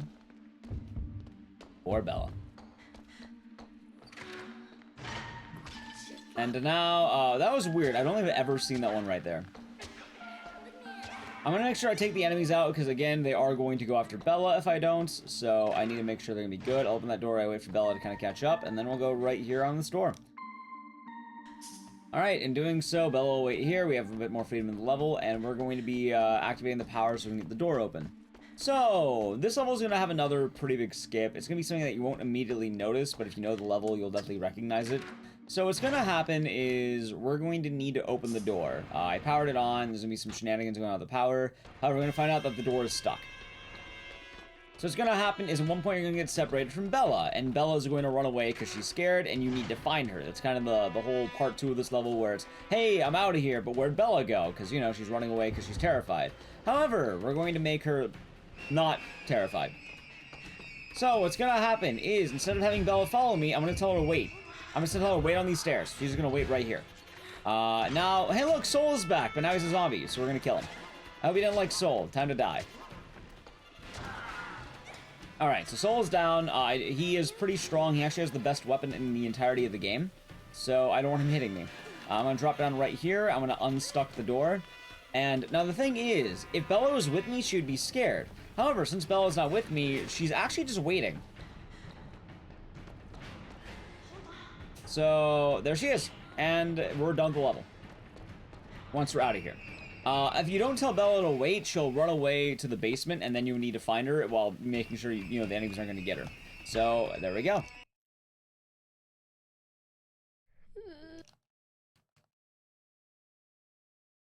And I'll be repeating some of the levels, and this time Bella is not going to turn into a giant, the giant maggot Shibito. Last time she did. This time we're being chased by another one. We're at the church again. This level is short, but very reset heavy. So I need to get a bump. If I don't get a bump, I must restart. The bump is necessary here. Luckily, it is right in the beginning, though. Getting the bump's a little bit awkward. Didn't get there. You need to make sure you build enough momentum and kind of hit it at an angle. The problem is there's two. If there wasn't two, this would be a lot easier, but yeah, there being two kind of makes an issue. Anyway, there we go. Got the bump. Third has a charm. I'm then going to yell, and I want to aggro the enemies so they'll be on me. Same deal here. I do not want Bella getting hit, so I'm just going to have them chase me, and then I'll wait right here. You actually can't go beyond this one section right here. It kind of just doesn't let you. So we're going to say, hey.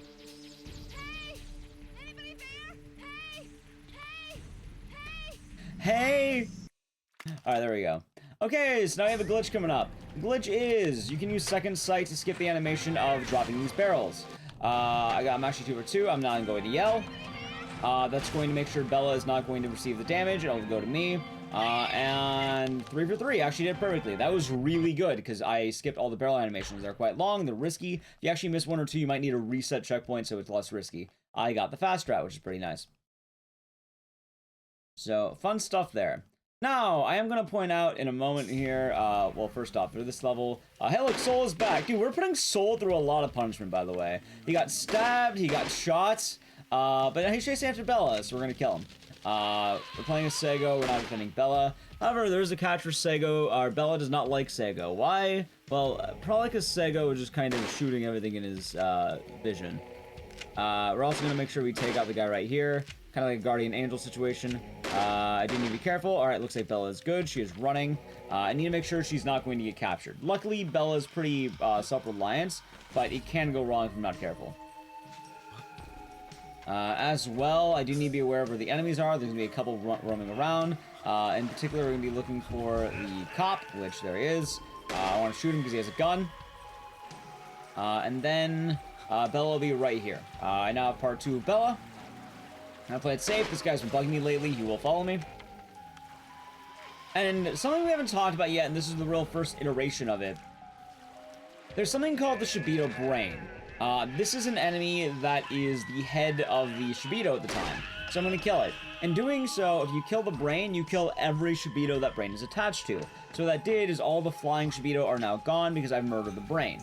We're introduced to the concept of brains here, and we're going to be getting the book, which is our actual mission. It's kind of funny because Bella's not the mission. You just need the book, but you need to save Bella because if you don't save Bella, you don't have a game.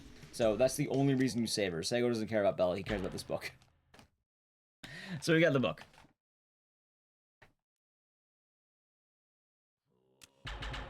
Alrighty, now it's time for one of the weirdest glitches in the game. Look at the camera if you want to see something fun.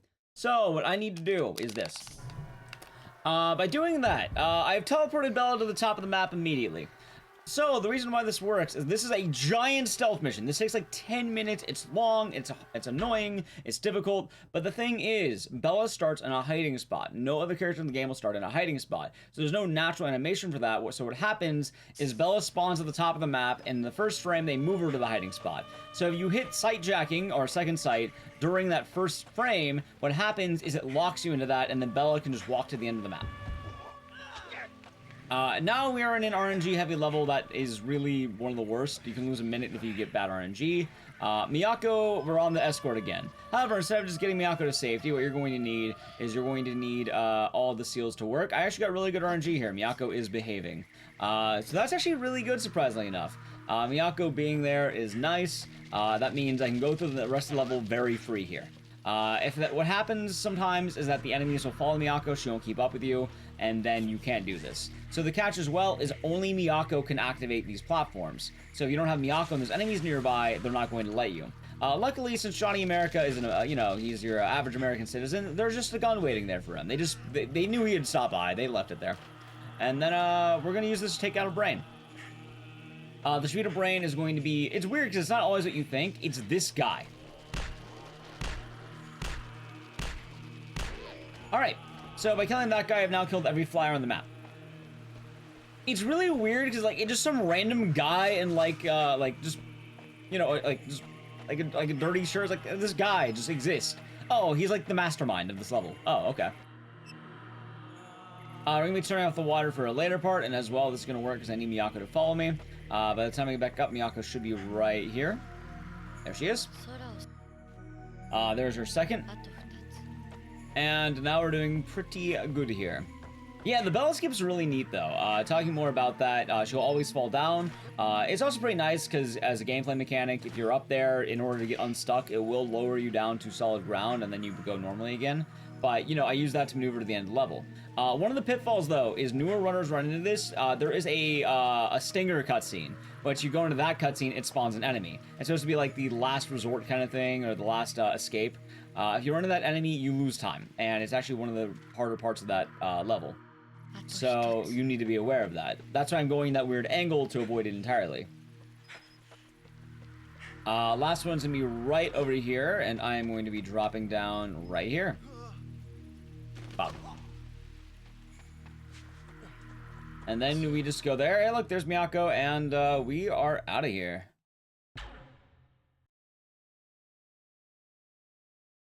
Okay, so welcome to hell.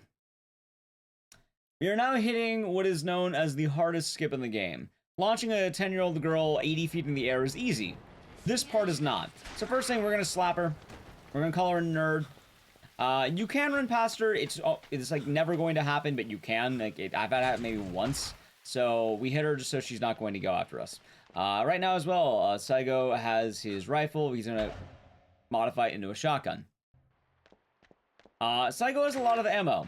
However, there's a lot of bullets that need to be done. This is arguably the longest level in the game, both casually and as a speedrun. Speedrun-wise, we have a lot of skips here, so buckle up. First things first, I'm going to bump the miner again. We're in the same place as earlier. I'm going to kick the bucket quite literally. There's a bucket there. I'm going to grab this fuse. And the first skip is, I'm not going to walk back. Walking back will cause a cave-in the mine. So by taking the minecart, for some reason, it will skip the cave-in. Also, this is different than Siren because this is a remake of the original Siren game for PS3. It's kind of like a remake how the Death Note Netflix is a remake of Death Note, which means, yes, this game's kind of cheesy. I love it, but this game is not the greatest of quality. Still love it, though. And also, they put it, instead of using a Japanese cast, like, there's a couple of Japanese characters, but most of the main cast is Americans, because they're a documentary crew. They thought it would sell better, so it's kind of weird that they did that. Anyway, this is our checkpoint for the end of the level. So every time I mess up, I have to go back here. Hopefully I won't, but, you know, these things can happen. So, I've activated the elevator now. I've also only used one bullet, because I'm going to use an American door opener to open the elevator door. I'm going to shoot it. Alrighty, elevator button, thank you.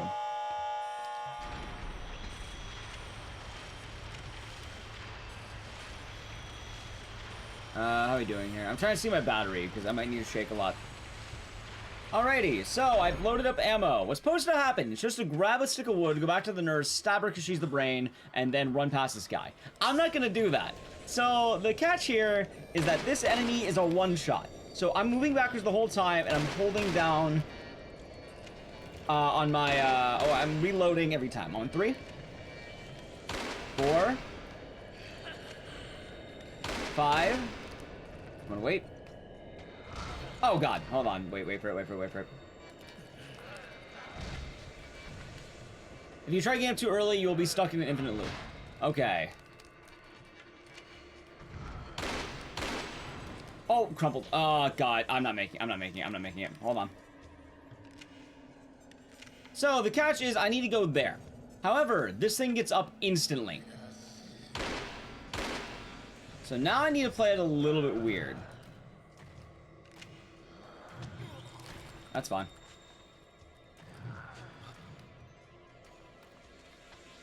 Alright, let's see. I'm not gonna lie, I didn't expect it to crumple.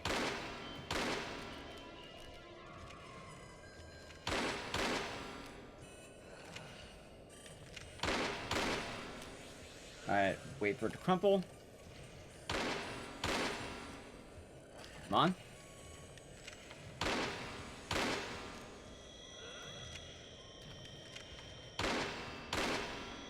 Come on, crumple. There we go. Okay, second try works. Immediately going up here, and I'm going to be booking it. You'll see right now, I want to get immediately to the end.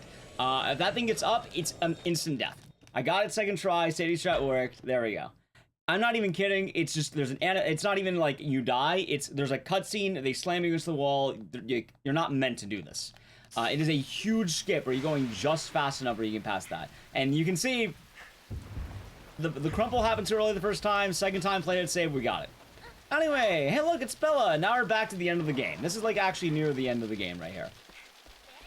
We're on chapter 11 of 12, and we need to do this level again, but this time we're escorting Bella. So, this is the exact same as earlier. The only difference this time, though, is we need to account for our tiny friend. Hopefully that'll be good. There's a Speedo right there. Hopefully Bella's not gonna get shot. Okay, we're good. This game is quite cryptic story-wise, but gameplay loop-wise is a little bit easier. You may notice I'm fighting a lot more enemies this time, instead of just ignoring them. I have to. So I can pass the enemies, Bella can't. So this level is not based on my speed, but based on hers. Also, I'm gonna look at her, because then she'll run. She'll do a little jog there. Let me just send her through, and then we're good there. I am! I had another one planned for tonight, however, there was a bit of a, I guess an issue in terms of, getting that organized and set up. So I had to fill in last minute. So I'm doing a couple of runs for all of you, and hopefully you enjoy them. Hope you've been enjoying Siren Bloodcurse so far. I do a lot of horror games in my own, time. That's how I'm able to plan a lot of the Speedruns From the Crypt shows. Anyway, right now, to bring Bella closer, I'm actually going to load checkpoint. You saw me do this earlier. I'm going to do it here, because that's going to allow me to bring Bella into this room. There's a Speedo that spawns. I just want to pass it. Alright, so there's the Speedo. It will hit me, that's okay. We're going to fight it. Bella should be right behind me. So, this time, we're crossing the same bridge. I'm going to be going on the left, and I'm going to have the light on. Remember last time, I wanted to avoid getting hit entirely. This time, however, I want to get hit. I need to get hit because I need to tank for Bella. So what's going to happen is I'm going to get shot right there, and I'm going to yell in this corner. I'm now going to wait. There's going to be a Speedo right there. I'm going to let fire one more bullet. And then I'm going to go up. I'm going to move a little bit forward. And we're just going to wait on Bella. We're going to pull her up. Hopefully I don't die. Hopefully Bella's not die. Alright, we did it. That was actually really good. Ooh, okay, nice. We're now in the finale. We're fighting the final bosses of the game. There are two final bosses. One of them is going to be for Sam. One of them will be for Howard, or Johnny America. The other can get rough if Bella doesn't cooperate, so we got lucky there. Anyway, this is our wife. More like our ex-wife. Alright, so Melissa got turned into the maggot Speedo, and Sam needs to run. So, there's actually one minor bit of tech here. If you install an SSD on your PS3, you will skip a load there. You skip a load animation. I don't know why that works, but you have to run this game on an SSD. Getting that installed is a bit of a pain, but I got it done. So, we need to run. I am not kidding. Melissa's going to be chasing us, and we need to avoid her. Right now as well, I'm going to make absolutely sure the flashlight is off once I'm up, because there's a lot of her Speedo bugmen running around. So I need to be very, very careful not to get a hit here. I want to make sure I get on this platform as soon as possible. I can't get knocked down if I'm not careful. It looks like we're good there. And now what I need to do is I am going to do something that sounds like it's out of like, I don't know, a sitcom from the 60s. I'm going to use the power of television to defeat the wife. This is an actual sentence. So, this is going to be a boss fight with Melissa. I'm going to yell. It's going to aggro her. And I'm going to jump on top of rooftops, throwing TV antennas at her. You need to hit her with 3 TV antennas. This throw's been RNG. I got it. Wow. Okay. The second throw. Wow, got that one as well. Third throw. Wow. For anyone who ever watches me do this on my own stream, that was the first time I ever had that perfectly. Anyway, we've now defeated the wife with the power of television. I now need to eliminate her army of bugmen. So I need to make sure I shoot them either in their backs or their heads. There's a lot of them here. 3 of them spawn on this side. Hey, look, Soul is back. By the way, Soul loves your wife, so you take out Soul. I didn't get the spawn behind me. It means the bugmen are likely still alive. There you are. I'm gonna make sure the bugmen are being taken out. I do not want any of them still around by the time I'm done. You have a copious amount of ammo here, by the way. So the game is pretty lenient with how much you're gonna get. It looks like we're all done on that side. Oh, there we go. They spawned here. Second wave is here. I do need to make sure I take out that one up there, although this one's to be right here. Where is the last one? Are you on Bella? You are. Oh, okay. And one's still alive. Which one? You are. Oh, and you. You are alive. Okay. Oh, Bugman. There we go. Alright, and mission done. We are good there. Alright, it is now time for the final boss of the game. This is going to be a long sequence. I was actually pretty good on the Bugman. So, I'm going to say a couple things. One, the way this is going to work is I'm actually going to wait. He'll miss both their shots immediately, and I'm going to pop him in the head 4 times. I'm going to wait twice for my bullets, and then I'm going to start walking backwards. Okay, that's phase 1. Phase 2, he decides the gun's not working. He gets out his sword. This is arguably the harder phase, funny enough. You think having a gun in a sword in a gunfight would be bad? No, Saigo is actually kind of a monster. Saigo is a really strong character. Now I'm going to say epilepsy warning. I'm going to do a strat here. It's going to get really flashy, so keep that in mind if you suffer from that. Anyway, I'm going to hit him with this. This is the Urien. It has firepower. Alright, now the game's going to jump off the rails. We're fighting someone named Kaiko or Daddy Sushi. Data Sushi. This is a Japanese bug alien that's been turning everyone into Japanese bug zombies.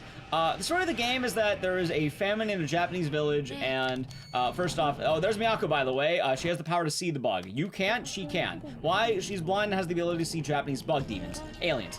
Either way, enjoy the music, enjoy the psychedelic trip. I need to look at the second sight in order to see it through Miyako's eyes, because I need to hit it. Howard's eyes do not work. You must use Miyako's. So the frames are going to tank right now. That's the game. What you need to do is you need to summon fire, and you need to hit this thing with a sword 3 times. There's one. Oh, wow. Whiffed it. Kaiko is not being nice right now. Alright, there's one. Whenever it, like, explodes into pieces, you're doing it right.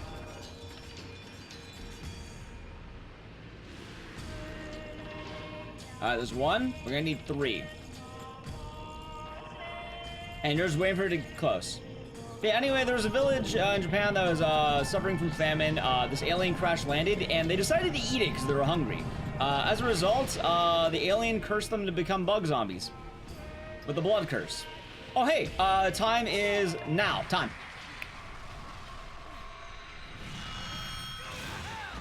What did I get?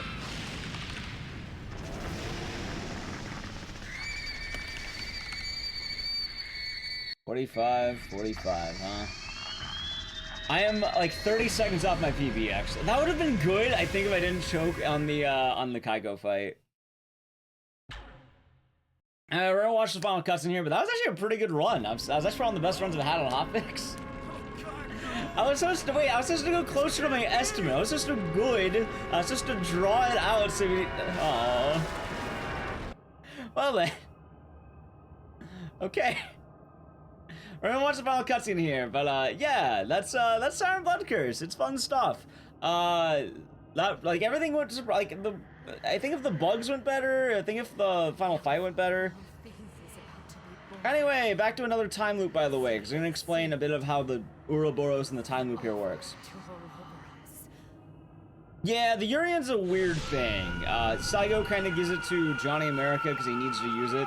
And we're gonna see what happens with it. We'll see what happens with the area, and we have some closing off here. Also, misophonia warning. This is gonna be eating sounds. I guess lore-wise, Bella is trapped in the loop, and she becomes a mana, and she becomes that by eating the Japanese bug alien. So she's going to resurrect it later. That's why this all happens. It kind of explains the loop here. Which I guess, you know, I suppose the bug wouldn't be Japanese because he's from space, but like, he's still eaten by Bella.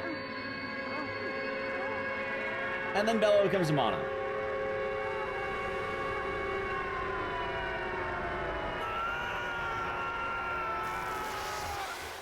Oh, hey, look, the only survivor, really. It's Sam. He is the only one who escapes the loop.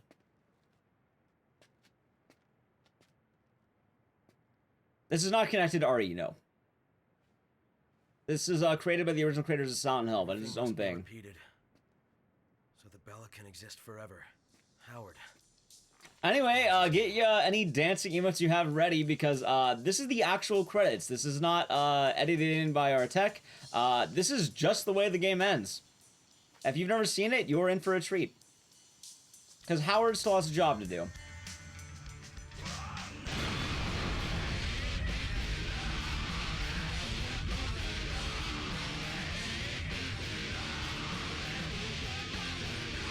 There's still Shibito around after all.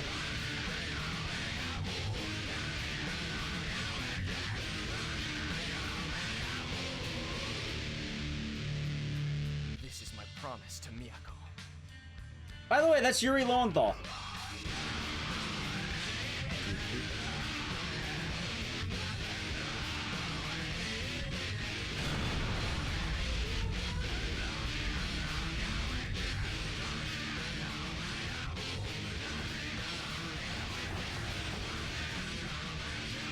By the way, the original game also ends like this. That's kind of funny. Like, this isn't changed or added in for the remake. This is just a different song. The same exact thing happens.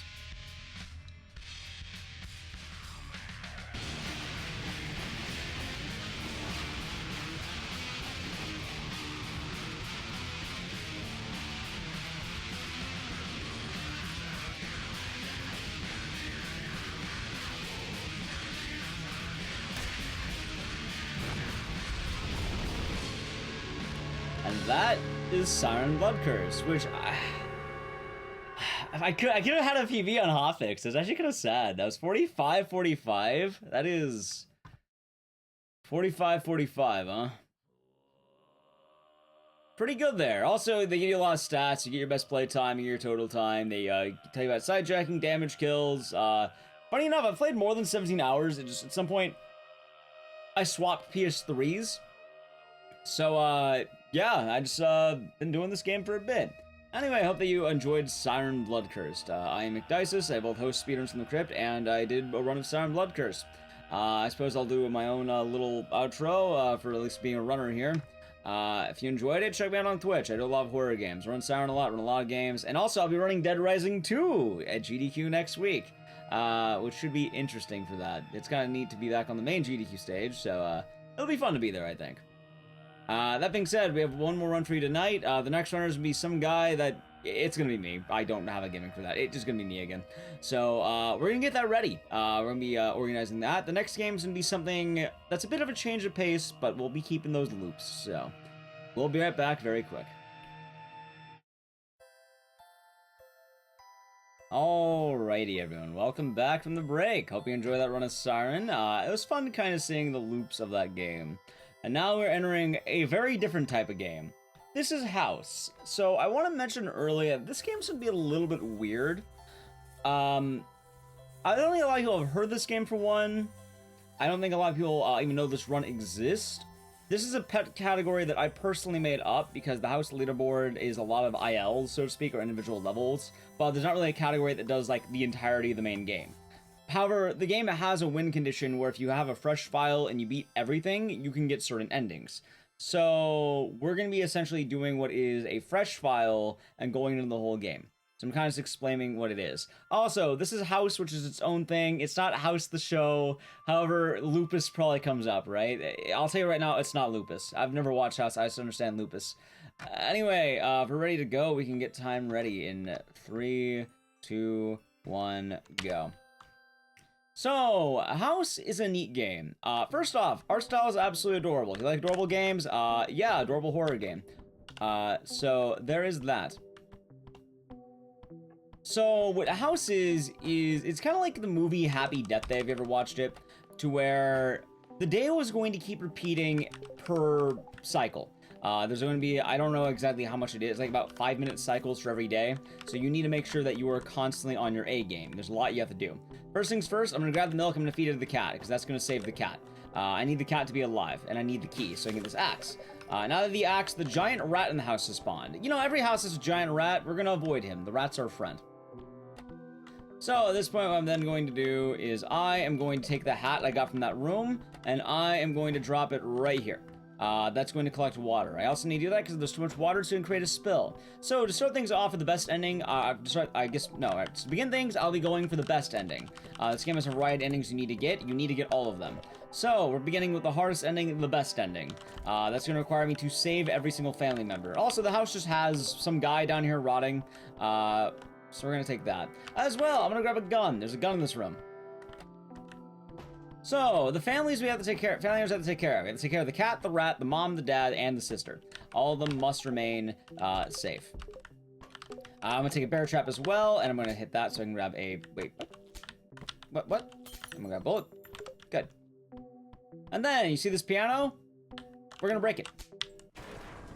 Okay. So, we break the piano, we're saving all the family members, the sister's gonna start spawning in right now. So, we're gonna begin the timeline of events right now, because this is what we've been preparing for. The mom is making sandwiches. If water was on the ground, she'd trip and die. If the sister played the piano, the chandelier would fall on her and it would break on her, but now she's sad.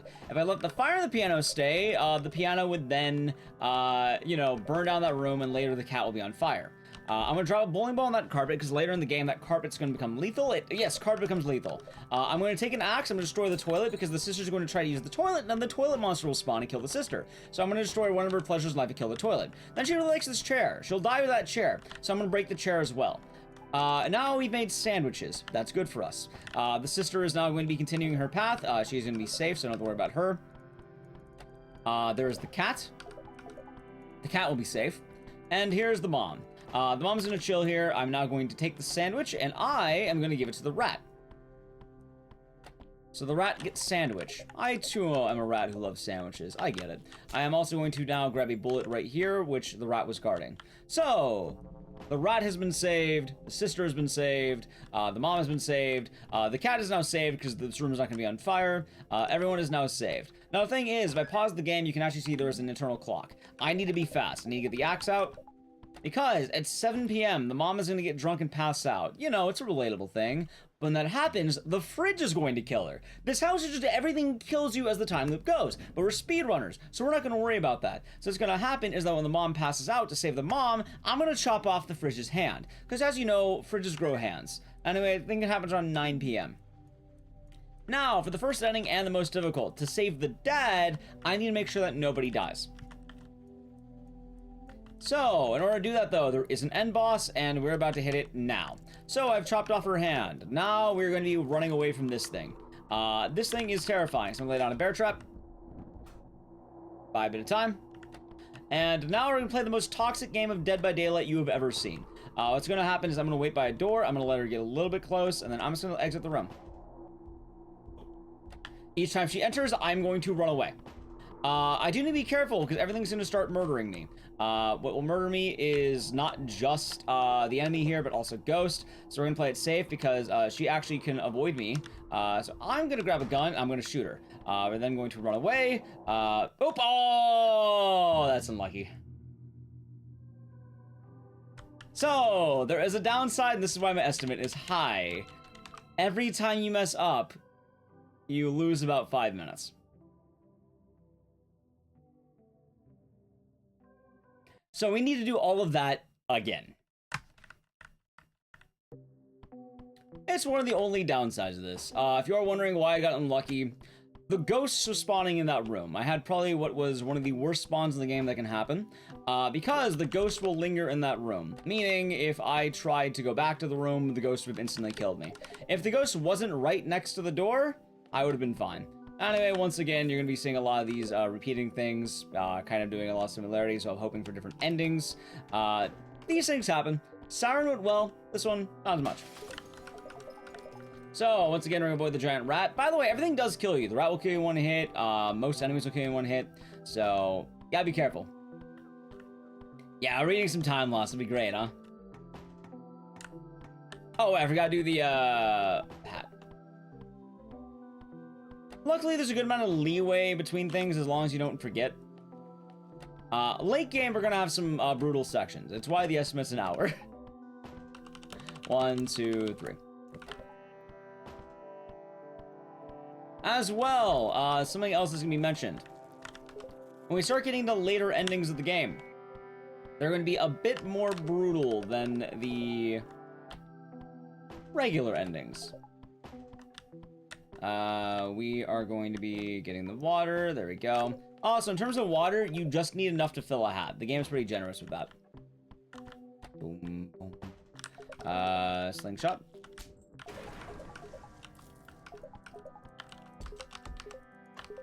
I'll play it a little bit safer this time. I want to say I got a little bit greedy with how that worked, but I didn't think she would get me from that far away. As well, I kind of messed up by going the wrong way because I went in a direction where I think if I went too far up, I would have shot the cat on accident. And if I shot the cat, that would have immediately ruined it. Although in theory, I could have gotten an ending that way, but still. The cat needs to live. He's quite important. Alright, sister is now saved again. Family member's doing good. We're gonna get the rat sandwich. There's a lot to do to make sure your family survives, but they're family. They gotta live. Alright. Including the rat. He's the most important family member. The giant rat. Wouldn't you want a giant rat that lives off sandwiches in your house? I think I would. Like, that'd be quite nice. That would be nice. Alright, we are now have a bit of time to kill, because I think I've already done everything. I broke the toilet, right? I hope to God I broke the toilet. If I didn't, we can get another ending here, it's fine, but there's a bit of leeway. Let's just make sure. I broke the toilet, right? I think I did. I did. Cool, she's sad. We're good.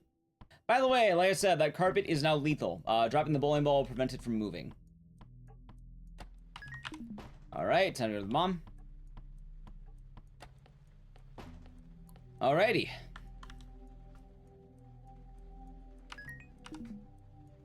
Round 2. By the way, if you're wondering, was the win condition last till midnight? You need to get to midnight for every day to get an ending. So we're lasting till midnight. So this time to play it safer, what I'm going to do is I'm actually going to save the bear trap.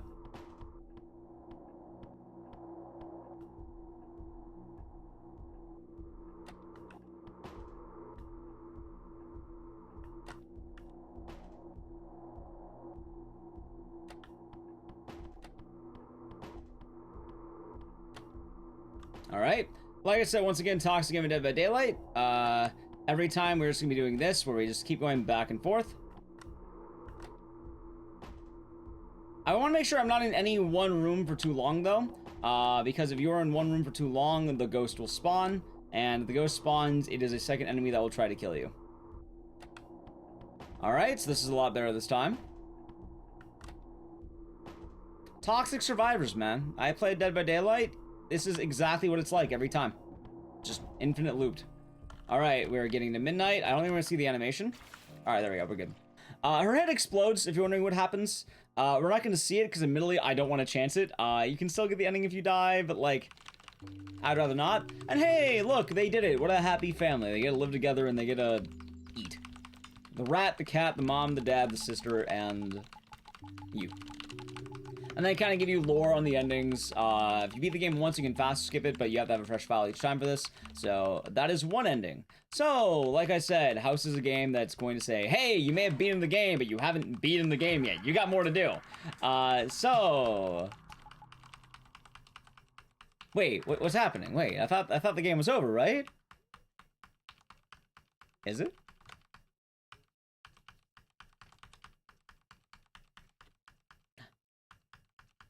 look, we're back in bed. Alrighty, everyone. This is a game called The House. It's a game kind of like Happy Death Day, where you're constantly looping the same day, trying to do it right over and over again. Except this time, we're going to be changing it up. We're going to be getting an ending called Patricide. So what's going to happen is this is just the game's default ending. If you're playing the game for the first time, the most likely ending you're going to get is this ending right here. This ending is survive till midnight, but also beat the boss.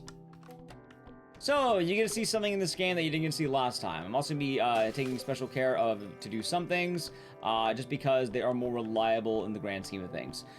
Which is funny enough, we're going to be doing most of the same stuff as the last ending. The cat gets to live, the rat gets to live. However, we're going to be changing it up this time for other family members. So, the most important thing in this one is you saw me grab it last time, but I absolutely need the gun. The gun is going to be used for the boss. And then to make sure we get the ending, you do want to make sure some family members aren't going to live, so we're going to let the sister die. We don't need her to live this time, we can just let her, we're just going to ignore her. She's kind of a non-factor for this section. But what we're going to do is we're going to take the hat. The mom is also, she can live if she wants to, but we're actually going to kill her because it's faster. It's a very minor strat, and it's super dumb.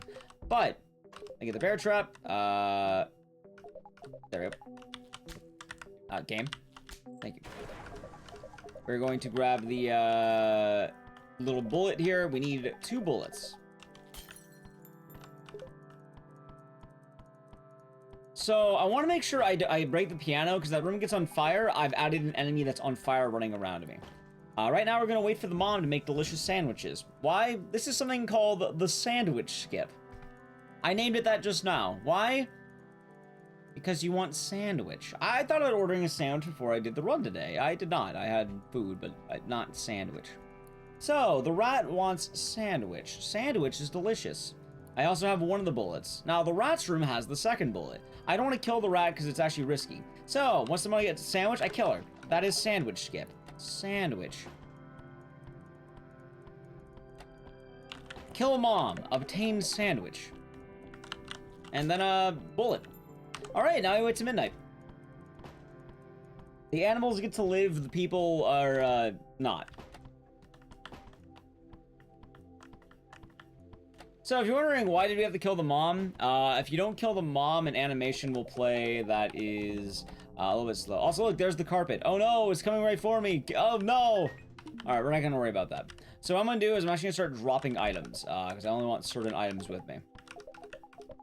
As well, we're gonna get ready to fight. So what's gonna happen is at midnight, the dad spawns. Daddy will be home. And I make sure we give him a, you know, a nice welcome home present, chat. We're gonna give him something quite nice here. We're gonna give him a nice bear trap. Imagine walking home, honey, I'm home, and then your daughter immediately laid a bear trap down at your feet.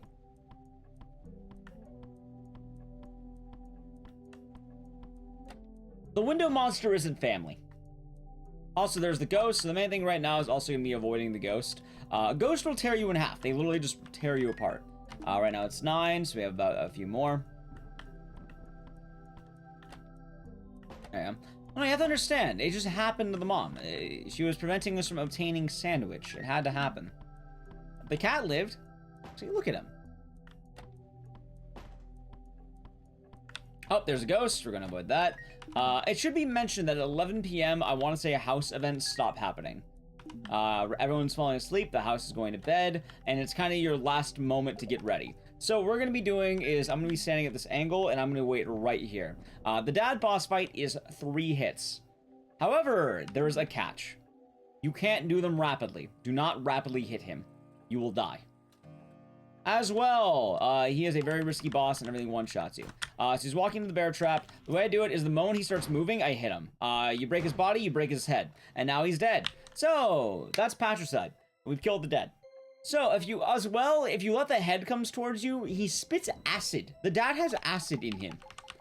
Anyway, father is dead. That is the second ending of 4. However, it's not actually 4, it's more like 7. Hey, the doll's back. Alright, so I'm gonna give the warning right now. I'll give a heads up. The next ending we might be having isn't going to be so nice.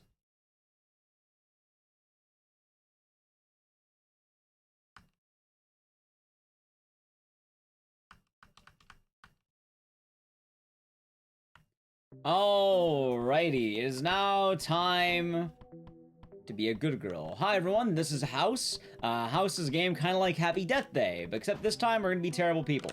You see this cat? We're dropping a bowling ball on him. I've now stolen the key. As well, I'll be continuing to get, actually I don't need the milk, what am I doing?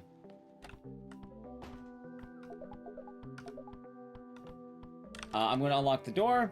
I will be taking the hat, and the rat will be here.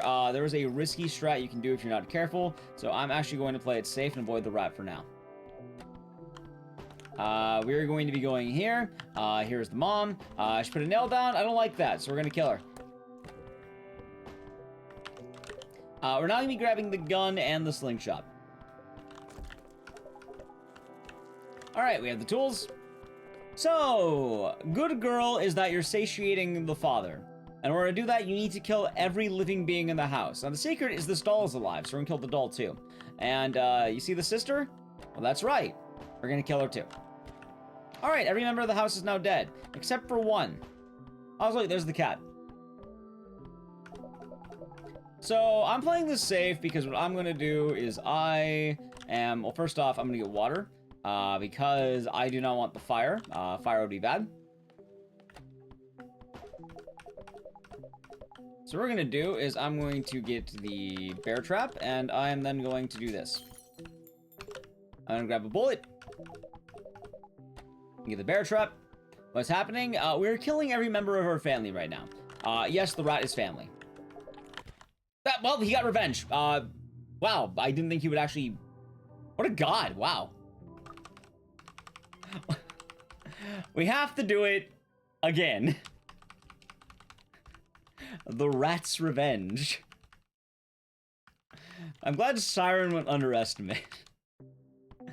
By the way, you can do this run in like, I think like about like a little under 40 minutes if you're really like going for it, but that requires you doing it perfectly first try every try. Anyway, we're gonna get the key again.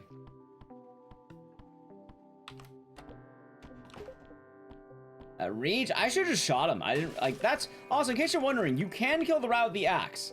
The problem is, though, the rat has, ridiculous reach. He is kind of a monster. Anyway, we're now back to business.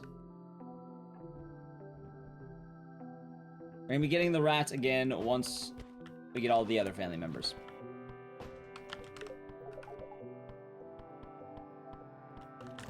Okay. Same deal, gonna get all the weapons. I can't believe I got by a rat. So, only thing to really note is you don't want to break the axe. If you get too many things with it, it will break, so make sure that you get the doll before you get anything else.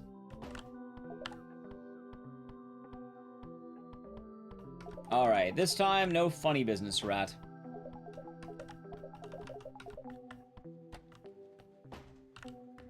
I'm just gonna shoot him.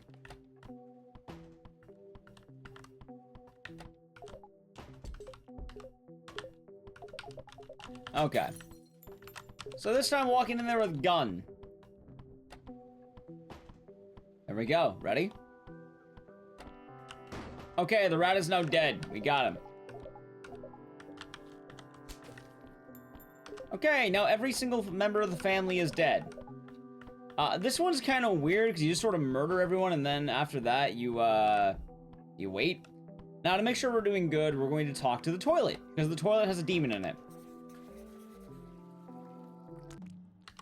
Let's see. House beckons, do your duties fulfilled. Okay, now we wait.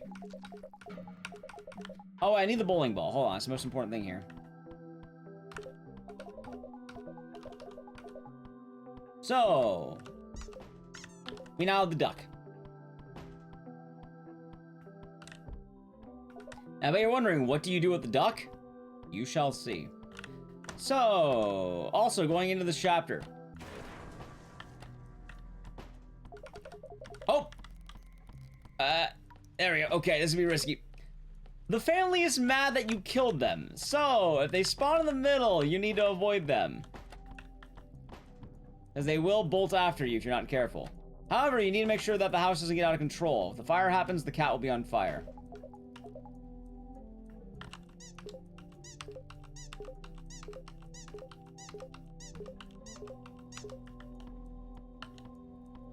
Let's see. Yes, now we have a ducky.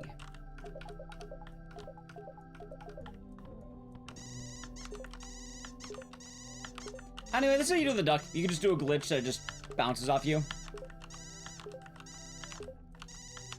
You have to wait. 8 p.m.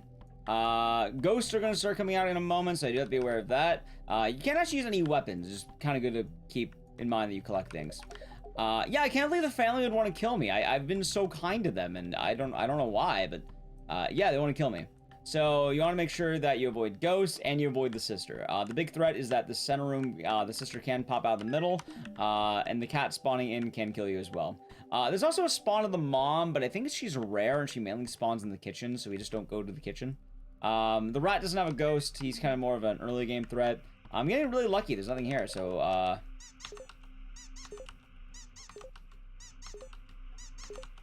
almost done. It's 11. Once midnight hits, we are officially a good girl. Officially. That's how you know you have the mark. Once you hit midnight, it's like, you know, you're good. And we're gonna wait right here. Oh, my neck. You see, you've been a good girl. The dad is proud of us. Why? We murdered our family. So we get hug.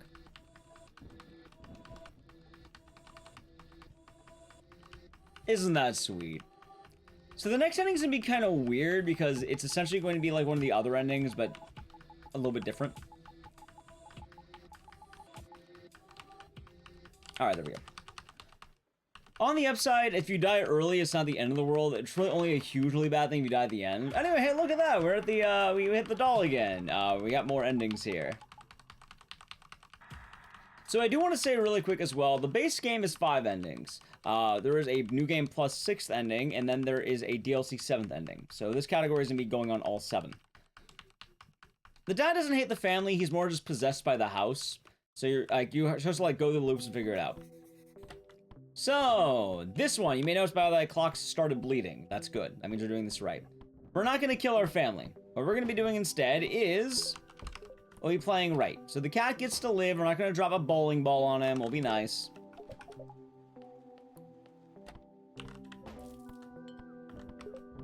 As well, it's never good to kill the rat because the rat he's risky to kill. You can kill him. It is possible. But you don't save time by doing it. It's more impressive. That's really it.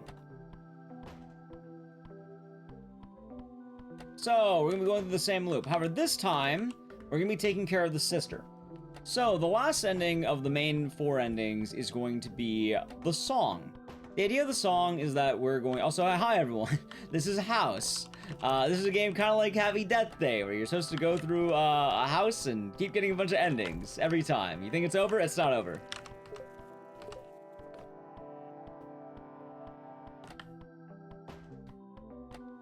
So this time, we're going to change it up a little bit here.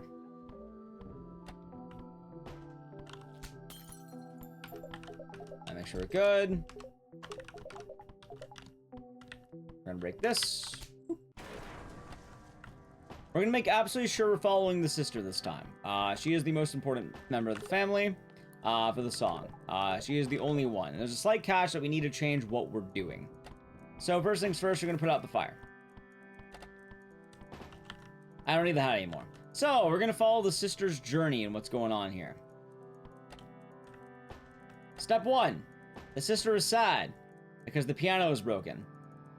Her one joy in life. Or sorry, one of 3 joys in life. So, what we're going to do next is we're going to drop the bowling ball right here. I don't want that carpet getting me later. Chair.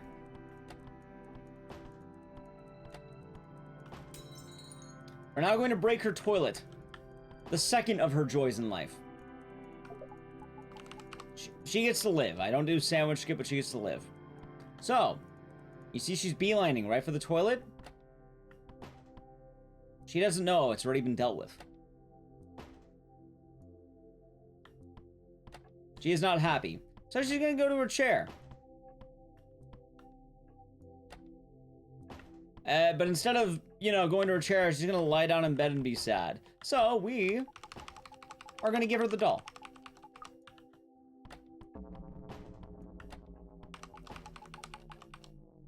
And there we go. Now we just have to survive to midnight, which requires us to not step on that carpet. If you don't know what happens, it summons spikes and kills you. As well, just so we can be nice, the mom will be taken by the fridge ghost, because we don't need to care about the mom right now. We're gonna give the rat sandwich, because I like sandwich. Sandwich for rat. I don't even know why I'm collecting the bullets. I don't even have the gun. We don't have a fight this time. We just have to make it at midnight. You know what? We'll give the cat a bunch of items. How's that sound? Cat, you can have bullet. Oh, there's a ghost. How do I give the cat a hat? How's that sound? We're at 9. So far, so good. Because the house just summons them. The house does not like it. Cat, you can have hat. All his. Belongs to him now. And we're at 10. Should be a couple more, about maybe a minute more. Maybe less than that, actually, because it flies. Time flies in this game. Oh, ghost. Avoid the ghost. By the way, the reason why you want to save the rat frequently is because this room is a safe haven, which is nice. And you much prefer to be safe. If ghosts are spawning in, you need to get out of the room. Alright, there we go. Alright, so if you did it right, the sister will come out here and stand right here. And then we're getting our 4th and last of the main endings. So, the main endings are endings that require you to go through the whole gameplay loop. That's what I'm calling the main endings. Anyway, Daddy's home. He's going to kill the family. However, instead, he breaks down crying because he's been paying for his daughter's recorder lessons for years. And he realized that the recorder is a terrible instrument. That's the ending. She plays a song, which disarms him.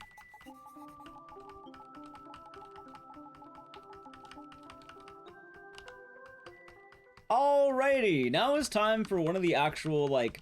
This is gonna have a lot of based on how we play. It is the end. Not the end of the game, mind you, but the end of the main game. So the ending is just gonna be called the end. The doll at this point is telling you, it doesn't matter how many endings you get, it doesn't matter, you're stuck in the time loop, right? So, what are we gonna do about it? That's a great question. We need some tools. Alrighty, now we are actually on the clock. This is not a time loop this time. This is house. It's kind of like Happy Death Day, but this time it's not. What's gonna happen is we can finally break free of the loop. So what we're gonna be doing is I will be a gentleman. I will eat time loss here just for Twitch chat. I am going to save the cat. Ideally, I would actually want to kill the cat because it's faster, but I'll feel bad doing that, so you get living cat. He gets milk. It's fair trade. Right now as well, I will be taking the hat still, which is kind of funny. You do want the hat. And the bowling ball, rat we're going to be avoiding because I do need his axe for a couple reasons. And then we're going to be getting over to the mom. Now with the mom, we're going to make sure that she is dead. I'm then going to be taking slingshot. All right, let the game begin. Yes, just like the doctor. I'm going to hit the clock. All right, now we're in the other house. We're gonna have a boss fight right now. We need to hit the left eye, then the right eye. Whatever you fire at, the other one will open up. So, now demons are spawning. This is why I'm going with the axe. They're gonna take out the demons. I try to take out 1 demon per time. What I'm gonna do is there's a giant mouth on the ground. I'm gonna drop a hat so it eats the hat. While it's disarmed, I'm gonna drop a bowling ball in its teeth. It will never wear braces again. I've destroyed its livelihood. I'm now gonna take out this ghost. And now we have a boss fight. The boss fight's gonna be interesting. I just keep running in angles. Giant fingers will be popping out. I'm going to break them. I'm gonna be very careful here. I'm playing it nice and safe. Especially about his stamina. There we go. You need to break 5. Alright. We've done that, and now we are ready to take out the heart. This is the heart. What's gonna happen is I'm just gonna keep hitting it. It's like a piñata. And with that, we have broken the heart of the house, and now we're being sucked up, or down. So, now that we're down here, we're going to be going to the final boss. It's going to be up right. It's not actually a boss fight. The heart was the fight. We're just going like the end of the game. And I just enjoy the really cool cutscene coming up. You still have a good amount of ending left. There's just like 2 endings left.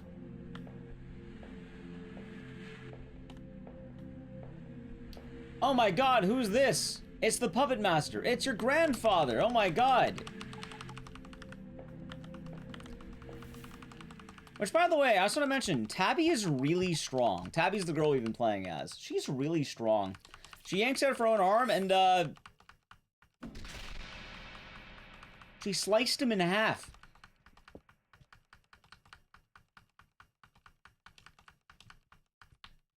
I mean, in fairness, I guess living the same day every, you know, again and again and again would cause that, right? And now there's the doll. It's kind of going to zoom in, going like, hey, oh no. It's the end. So we do have 2. That's like the end of the main game. So if you're doing just, there's a category I made that's just called main endings. If you're doing main endings, it would end about right here. However, we're doing all endings. There are 2 more endings, and this is why my estimate's high coming up. The next one's gonna be the hardest ending in the game. By far. I've had a bunch of ways of routing this, and all of them are hard. It took us a while to find a strat. The best strat, though, I will say right now, I will apologize in advance. The best strat does require us to kill the cat. I could play it safe. In fact, maybe we will. No, I need the water. We will have to kill the cat. So, what happens now? Well, there's an Easter egg in a house. This is a house. And this time, instead of killing our family, we are going to become exterminators. So, the map has spawned frogs. And I like horror games. A lot of cool games out there. Anyway, I'm gonna need the key. And I actually do need the milk. The thing is, though, the milk is a safety strat now. The milk is no longer I can give it to the cat. I need it or I'll die. So the ending here is I need 7 frogs.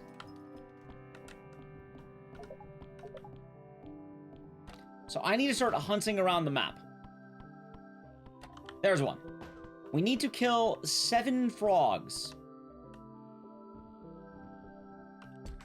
1.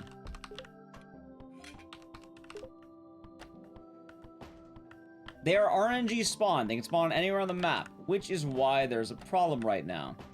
There's the mom. Oh, there's a frog. All right, let's get him. 2 frogs.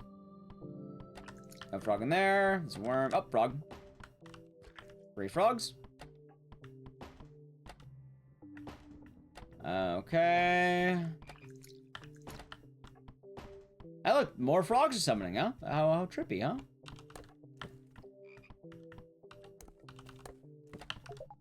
I do need the gun still, because the gun will be necessary for the upcoming fights. I am going to need that. I'll make sure I do this early, by the way. Okay, I have, oh, what, 3 frogs? Alright, there's 4 frogs.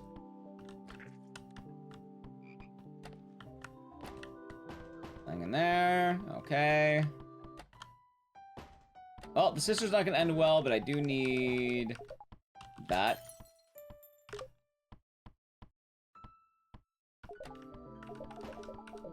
Okay. Now a frog in there.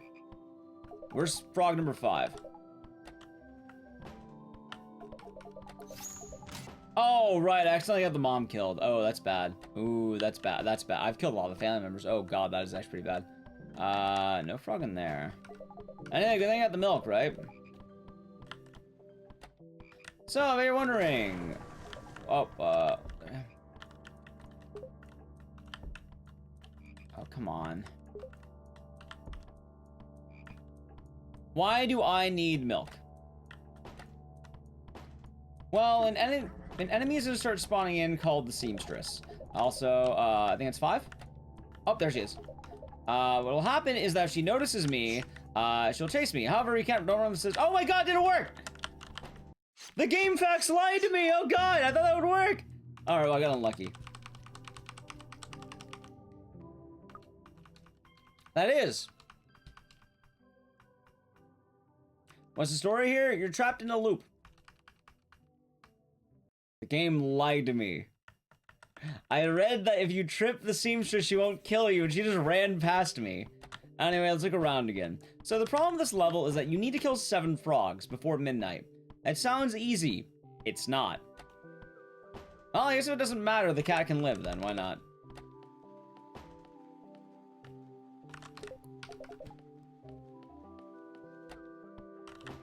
There we go. Okay, where are the frogs? I need 7 frogs. There's 1.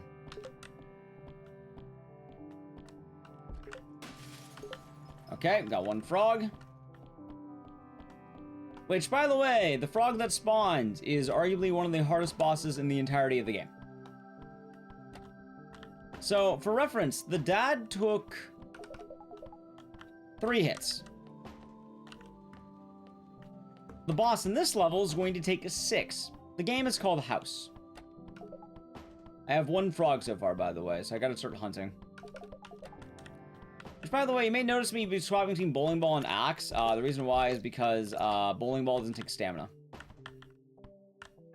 Also, let's do this.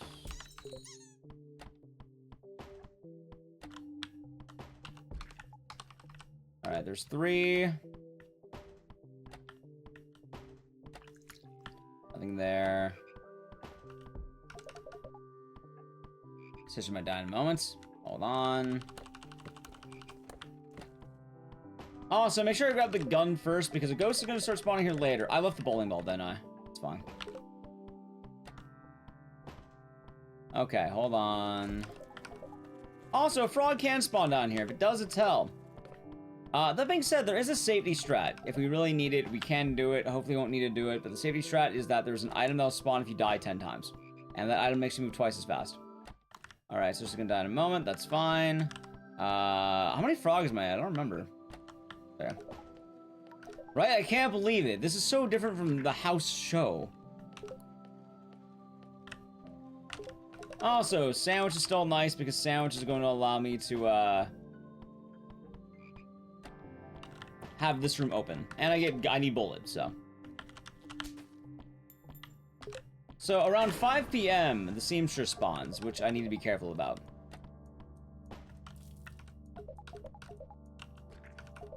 I don't have bowling ball. Oh god, wait, I need bowling ball. Oh no, that's bad. Hold on. Can I hit it? No. Well, I knew I forgot something. Okay. Alright, I gotta be careful. It's 6. Alright.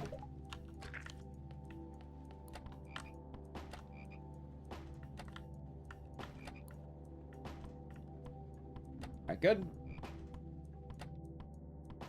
Please grab bowling ball. Thank you.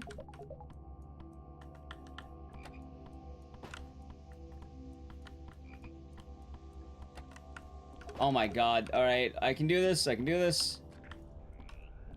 We're at 7. Okay. All we need to do is made at midnight, and I need 1 more room to get to. I think the seamstress is gone. I think. I hope. Alright, we're good.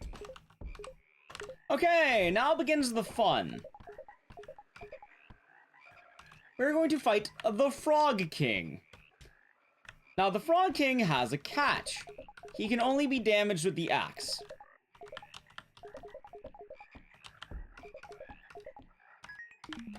So, once the frogs start howling, you've done the job.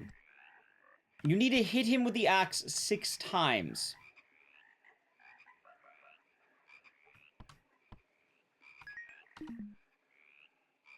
The Frog King has many ways of instant killing you. Alright, here we go. Having fun? Oh, we have a little bit of fun around here. There he is. You'll die for your crimes. Whew, okay. Well then, I got 1 hit off that. In case you're wondering, I was supposed to get 2.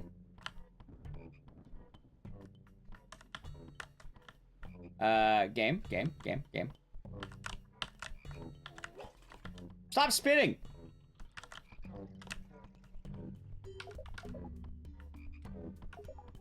Hold on. See, now I'm terrified. Okay.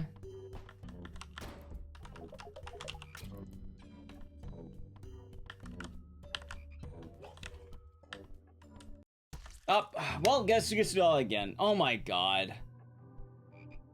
I can't believe the Frog King went wrong. I mean, I can. I do all horror games. I do a lot of horror games. Really everything. Dead Rising, Silent Hill, Clock Tower, Resident. I do everything.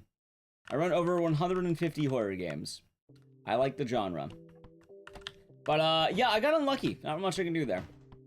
That's why we have a high estimate. The Frog King. That's also why I was terrified of this. There is one strat we can do, which I can show it off, in fact. But, because I would rather make it under the estimates. Let's see here. How many times have I died? I think I've died a few. Anyway, let's play it safe. I know what to do here. We'll play it safe. So, we're gonna be killing the cat a lot. I apologize early. But the rat will get his revenge.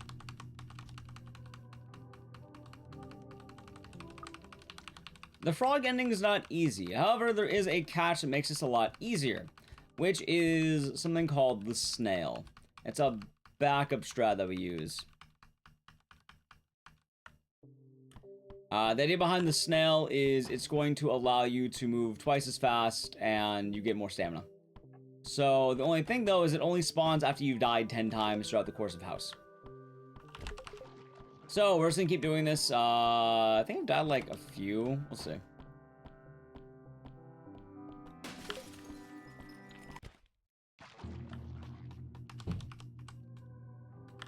So the rat's gonna get some dubs right now. In case you're wondering what wrong with the frog boss, I wanted to say just weapon swapping was a problem. For some reason, I think I had the weapon bound to the wrong area. So I bet I just went wrong way. Skill issue. We're eating deaths right now. I need to eat enough deaths to make sure I get the snail. Which I'll check right now, see if he spawned in. Okay. Luckily, Siren went underestimate by a lot, right? Alright, not here yet. Goodbye, cat. Luckily, the rat gets his revenge every time. Alright, how many am I at right now? That's like 3 deaths to this. I've died once to the frog. I died 2 other times, I think. I want to say 2 other times. Once to the rat earlier, and then once to the woman. I'm at 6, I think, right now. So I need 4 more. Yeah, I'm going with the snail. I'd rather just have a run that could possibly work. Possibly. I'll make sure we make it underestimate. Okay. This should be 7. 10 deaths are needed. Yeah, Siren's earlier. And it's not just right now, it was throughout the entirety of the game. Through any death I've ever eaten, it actually works out if you start dying. It's kind of like, hey, you're really messing up. Here's an item to help you. Which allows you to outrun the seamstress. It allows you to hit the frog a lot more because stamina's just better. So that's why you kind of want it. It's both a speed boost and a stamina boost, which you'll see. Which I guess will be fun to show off as well.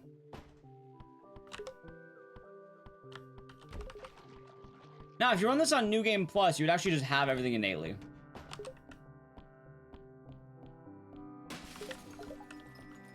Up. All right. I had 2 more. I should be on 8. Should be on 8. More content, the better, right? I mean, after all, the other game did go a little bit short. Which wasn't really short. I was actually really good in Siren. In this game, I don't bother doing the frog more than like once or twice. Like, if you can't get the first time, then it's rough. The frog can be quite mean. It'd be a lot alright, so the problem with the frog as well is it's not just the fact that the frog, also, let's see, yeah, not here. It's not just the fact that the frog needs 6 hits. It's specifically 6 axe hits. So, if you don't hit him with the axe, that's the problem. Like, the gun just stuns him. The bear trap just stuns him. But the dad hitting him with the gun hurts him. It does damage. For some reason, frogs are immune to bullets. I don't know how accurate that is. I don't think it is, but apparently the king of frogs is. I guess that's why he's the king and not the rest of them.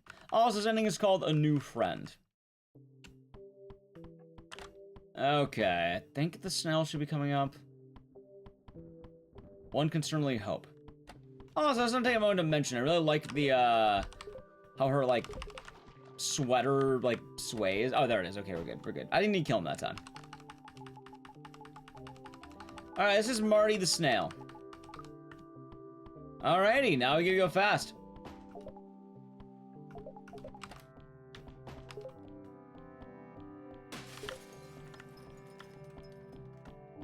You can kind of see the difference now, right?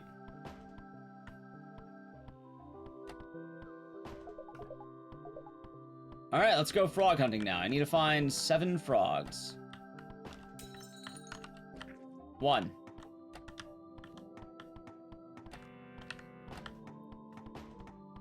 It makes also searching the house just a lot better, because now you can just sort of zoom.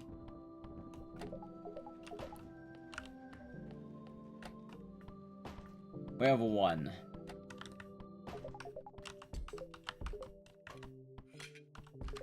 2.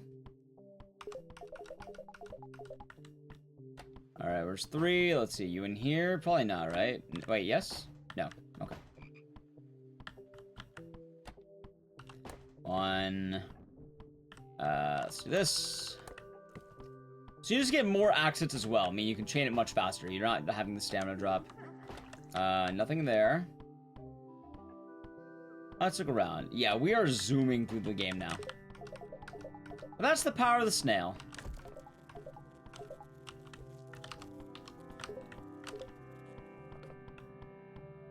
Alright, where in the world... Also, I don't need the bowling ball anymore. Where in the world is... He's probably in the kitchen, right? Yep. Oh, come on, man. Thank you. Oh my god. I lost count of my frogs. It's running perfectly fast. Alright. I do want the water in a moment. On there. There's the cats.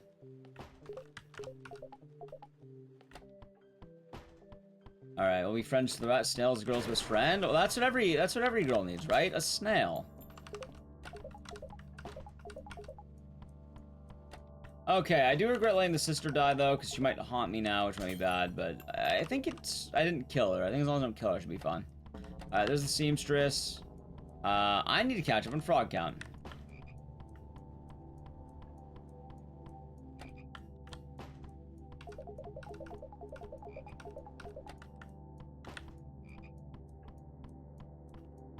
Okay, let's see here.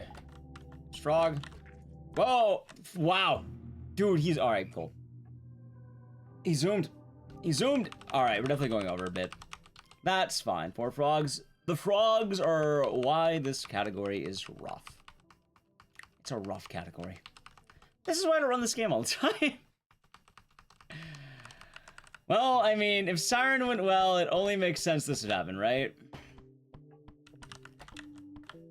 I guess we can say I got my revenge for killing the cat. The cat gets to live this time. I don't have to kill him anymore. Yeah, you can see why I can keep my distance, right? He sort of bolts at you. Like, you can't get him if he's close enough, which... Yeah, unlucky. There's a lot of unlucky happenings in this run so far.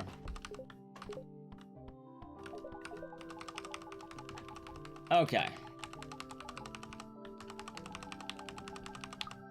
Alright, let's go. You know what they say, these things happen. Now, where's the frogs? Frogs fly back in the first few rooms now I think about it. Probably. I've already been to the kitchen. Okay, now to begin the hunt. 7 frogs. Also, it's kind of weird because sometimes the frog won't spawn until a certain time. I'm not sure why, but the game's pretty mean on the RNG frogs. Luckily, you don't lose time if they spawn in bad spots, but, you know, if it doesn't go well, you get a bad seed, you just might not be able to do it. Okay, 1.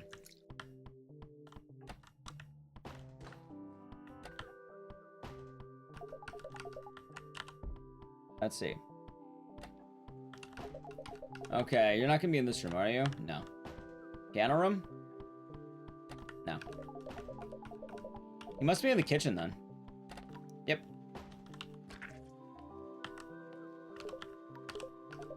Okay.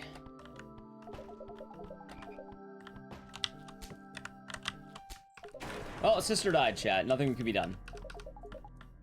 I was like how they give it to my inventory now because I think I killed her on accident. It was an accident, man. I didn't mean to do it. Accidents happen. You know what they say.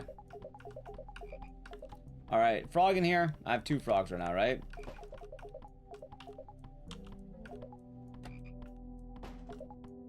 Also, I like how the picture changes to have a snail on it. Alright, there's frog. Frog. Nothing there. Nothing there. Nothing there. Must be the kitchen then. Yeah, the loop is fun, isn't it? Alright, put out the fire. Maybe the rat has it. It's either the rat or the piano room. If it's not, that's actually really bad. Okay, these things happen. Yep. Alright, there's that. Oh no, it's on the sister's body. It's just celebrate. There we go. Oh no, I tripped. Haha, how clumsy. Hey, frog. Also, frog can duplicate rooms. That's actually really lucky.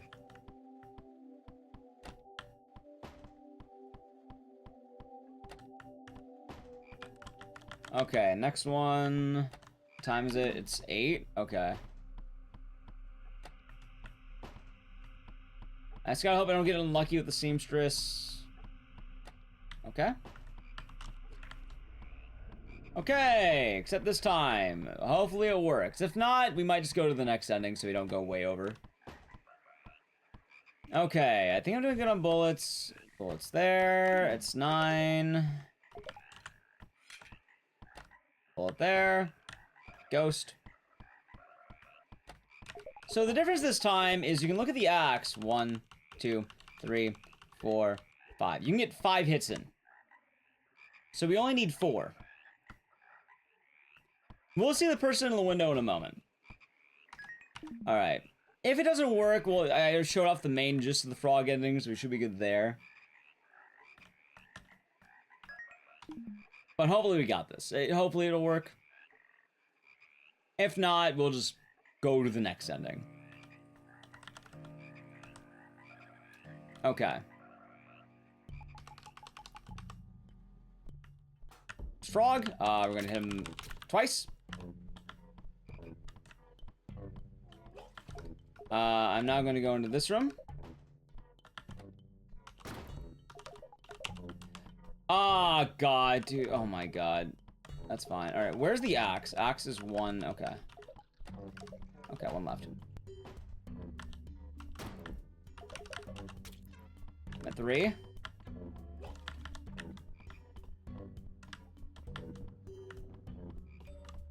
Okay.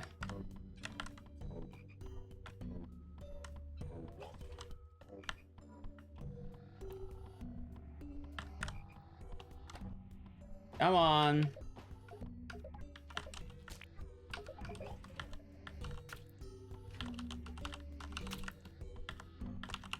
Hey, okay, he's dead. Good lord, we did it. Okay. Whew. Okay, we got it. And now we get frog friend out of it. God, what a run. By this is gonna be like a 104, probably. We're going a little overestimate because it went like we really had to go for a backup on that one. But you know what? Frog's dead. We did it. Frog gone. Okay, now comes a whole new situation. Also, look, there's Frog. No doll, now it's Frog. See, we saved him. He wasn't bad. We're a hero. We didn't murder a frog, we saved him.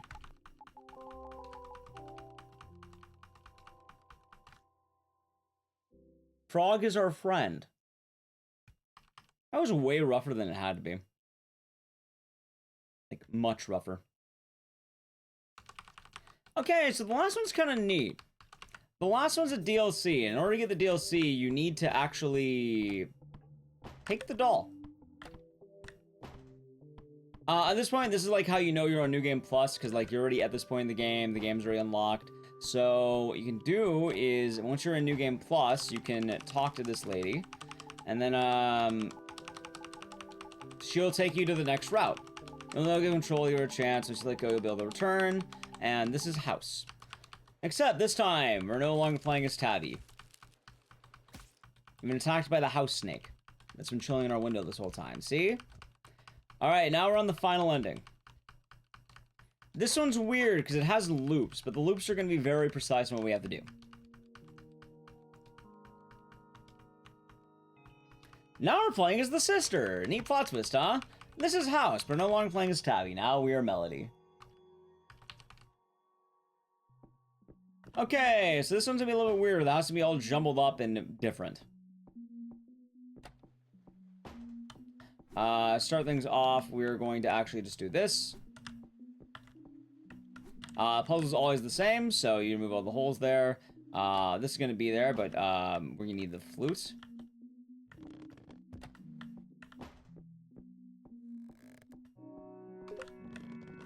By the way, yes, the piano now wants to murder us.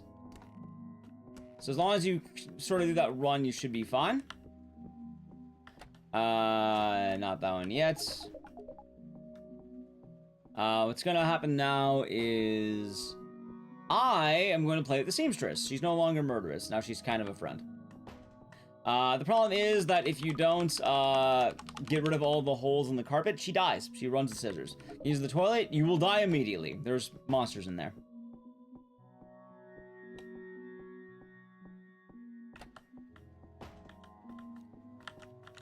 So, the whole mission of day 1 is to get information.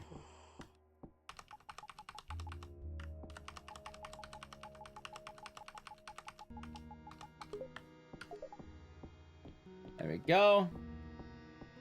So we got the scissors, we're gonna go in this room because we need a cup.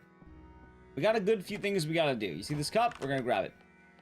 So, the rat is thirsty. What are we gonna give the rat? That's a good question. By the way, I did something slightly out of order. It should be fine, but we should be okay, as long as I don't mess up.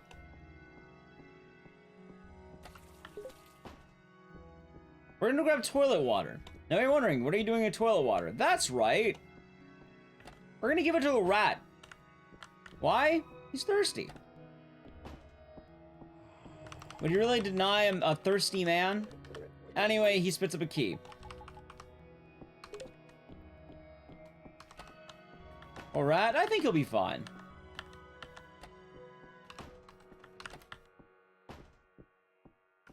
Alright, so now I can go down here. We're gonna poke him.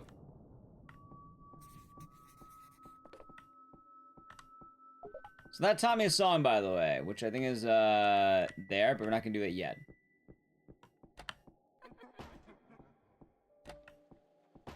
There we go. So, I've now learned the piano song. There we go. So what I'm gonna do is, I'm gonna do this.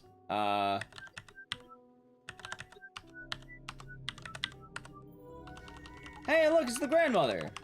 She's a ghost. We now have the power to power up because you learned the song from doing that. It's a puzzle with music. It's actually pretty difficult, but get rid of all the dialogue now. We get the candle. That's gonna help with possessions. But we're not gonna need that now. Instead, what are we gonna do? Since the mom's already drinking wine, I'm gonna poke her, and then she just kicks me and I'm dead.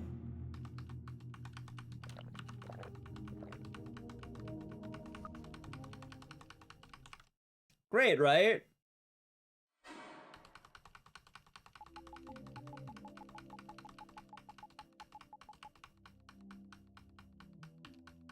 I hope I did the right order, by the way. I feel like I messed up slightly on the order. I think I did. Not the end of the world if I did. It's an easy fix.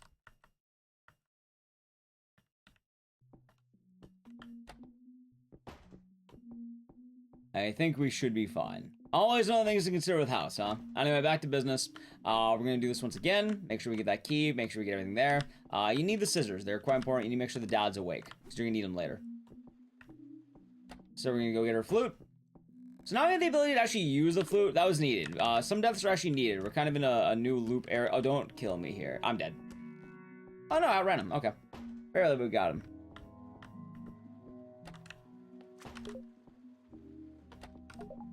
Okay, you're doing good once again. So the first loop, you have to do it and die because that's how you learn how to get the grandmother song. Information carries over, so once you know how to play the song, you can play it at any moment you want. And the same's gonna work throughout the entirety of the game. I learned 2 songs during that one. I learned how to, I want to say it's, you wake some, one song is waking up, the other one is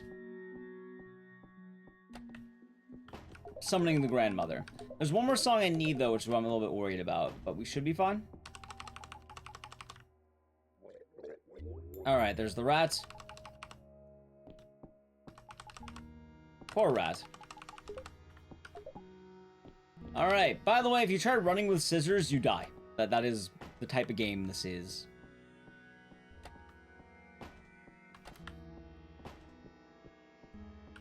Okay, so, we're gonna stab the dad. And then, that's gonna be this.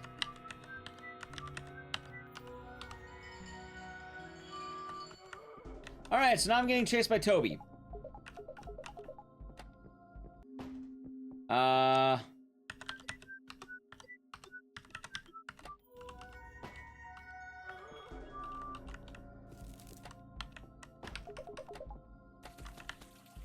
I might be dead.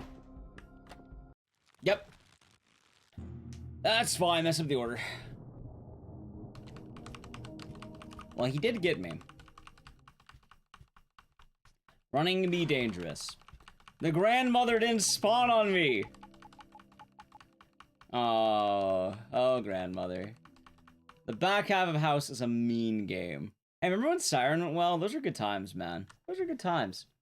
And now we're in the back half of House.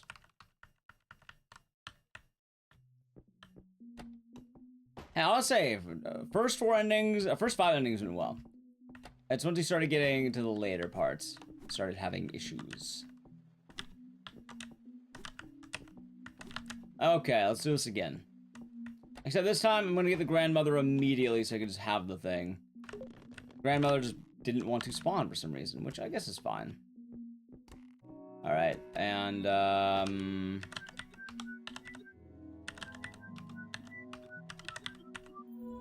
there we go. Yeah, alright, so she just... You know, I guess at first I've never actually tried that, so... There we go. Alright, now I got the candle this time. So... Game mechanic here. The candle lets you see dead bodies. That's kind of the whole thing. What I meant to do was you need Toby's body to go to Toby. Which his ghost is inside the house. So the thing is, you can't do it unless you have the candle. Which I guess the grandmother won't give you the candle unless you're perfectly in time. So I tried doing it a little bit late. It was greed, but you know what? You have the classic, that's never happened before. Why? I don't think I've ever tried it before. But we should be fine now.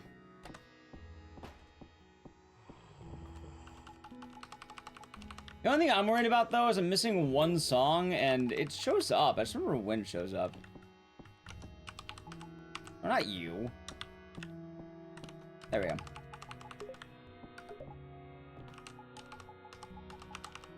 Alright, key. Nice. Okay, now we can find Toby. Except this time we'll be fine.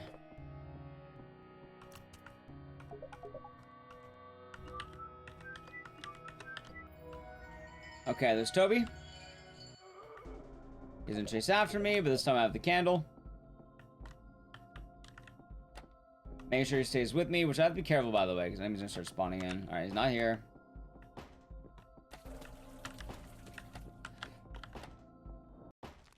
I really got lucky. Wow, last room to search. Why? Of all the rooms he could be in, oh, God. That's just unlucky, isn't it? I like how I've had 2 very distinct instances of marathon luck, One of them was, I think Siren was one of the best runs I've ever had. This is probably one of the worst runs of House I've ever done. Because, good lord. Like, why? Okay. Let's try it again. Yep, marathon luck. Gotta be aware of it, huh?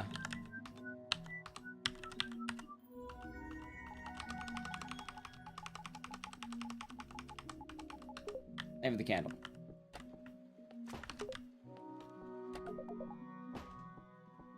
So. Siren went well. Yep, Siren kind of took everything. I am well overestimate now. Like, we're probably looking at a... God, I don't even know at this point. Probably 115, maybe, if that's good at that point, I think. Well, if I have it right at the end, I just kind of need one more song to show up, which I don't even remember why the song's not showing up.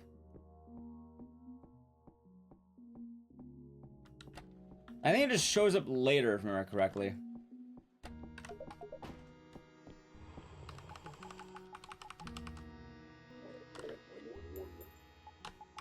Okay. Hey, what? No, give me the other one. There we go. Okay. This time, I'm just gonna bolt it, like, immediately, by the way. Find the body, then go after Toby.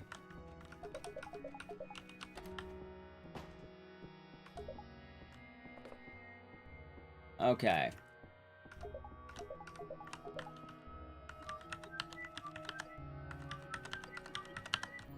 There we go. Let's see.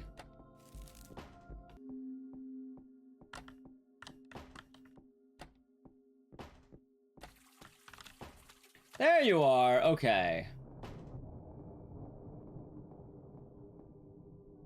Where's Toby? Oh, there you are. Okay. So now, oh, by the way, Toby has the worst RNG. Because this room can kill you if you're in it for too long. There we go. Okay, Toby is now safe.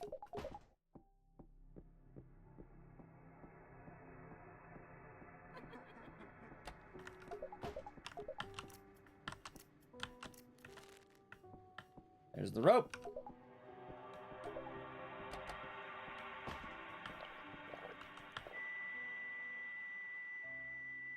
I don't have the song yet. Oh, God. I guess I never got that song?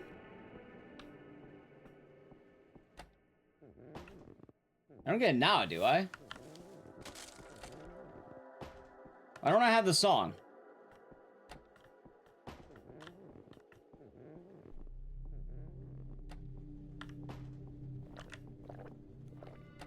I had a feeling. Oh, God. I have to do one more loop, I'm pretty sure.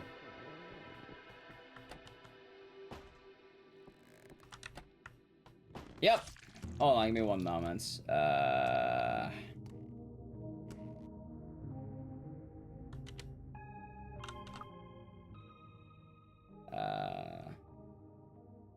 do I do this again?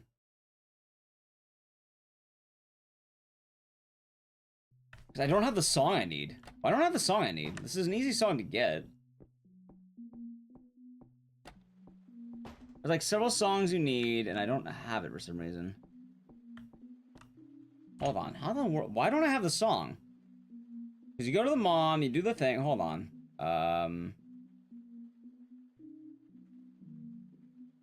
What? We have to do it again, by the way. What was it? What was it? What was it? What was it? What was it? Okay, here we go. It was... Is it the rat? Oh my... I hate it here. That's right. Well, I knew there was something I missed. I knew it was something... I knew it was something easy. Okay, we're good. No, no, I know what it was. I know what it was. I was like... Mine just blanked on it. I do want to mention, I did not get a lot of sleep either. Yeah, they popped the crow, but... The problem here was, I forgot to do one little thing. This will be it. This will be the last one. And after this, we should be all nice and done after this loop. Hopefully. So the catch was, I forgot to open one thing while walking around. And that had a problem.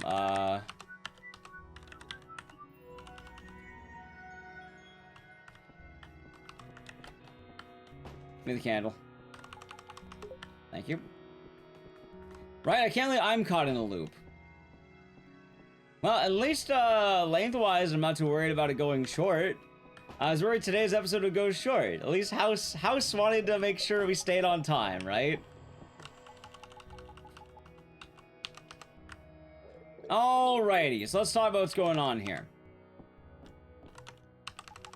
We're gonna have everything, and the goal of this is, on Melody's chapters, you need to save every single family member. I'm already 3 a.m.? Wait, what? Oh, right, I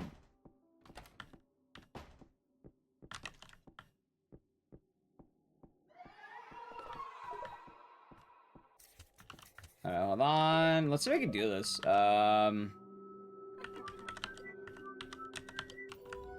I'm dead, aren't I? Oh, wow. The ghost manifested right on top of me. Why? It was 3 a.m. I forgot I did not start that loop over immediately. I should just reset that. It's fine. Okay. Ready? Let's talk about what's happened and why everything took this long. So, what happened was, in Melody's chapter, you're required to save every single family member. The family members are going to be decided based on their, you have to, like, get rid of their issues, I suppose.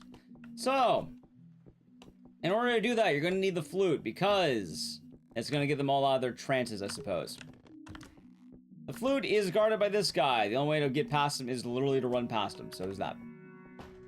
Now, what's going to happen is, we're going to do all the same steps. We're going to get the key from the rat, we're going to get the scissors, all that's going to be needed. The 3 members you have to save are the mom, the dad, and Toby. Toby's someone, he's the dead body that's been down there the whole time. The sister actually has him being important. It's weird, I'm not sure why, but Toby's there. Same just what we're doing.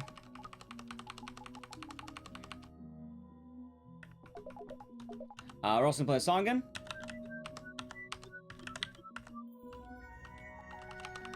There we go. And we get the candle back. So. Boom, boom, boom. Let's see.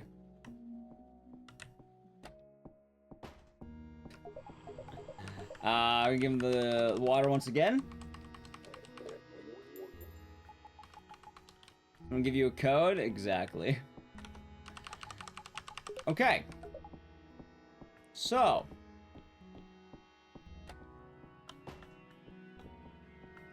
We have all that now. We're ready. We have the key. We have that. Let's start the game. So now I know how to play the song. I don't need to worry about that anymore. We're gonna stab the dad with scissors. That wakes him up out of the trance. He's not gonna get murdered by Toby. Now, I need Toby to go after me, because Toby needs to find his ghost. Because the body's gonna find him.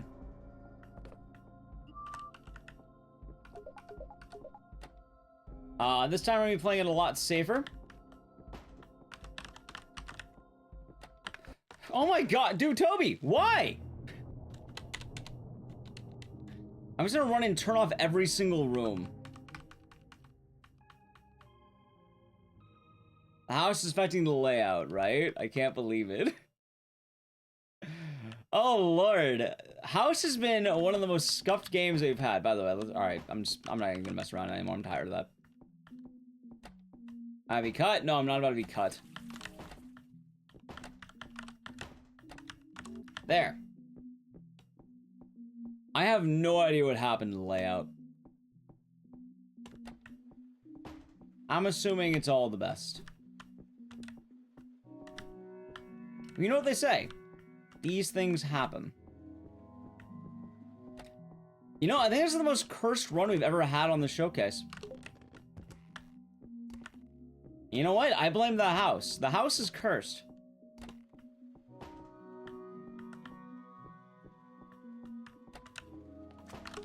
Okay.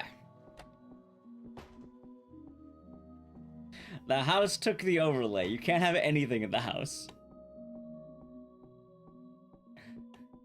Oh my, and sticky keys went off. Oh god, no, not like that. Oh, there's the grandmother. Well, I know what room not to go to. Okay. Now, this time Toby's gonna be in one of these two rooms. Not sure which one, but we'll see. Toby must be in this room. Yep, there's Toby. Okay, I know where Toby is this time. Toby's not gonna be a problem this time. Toby's not gonna kill me 6 times in a row. Why? Because this game's been working against me, fighting against me in every waking moment.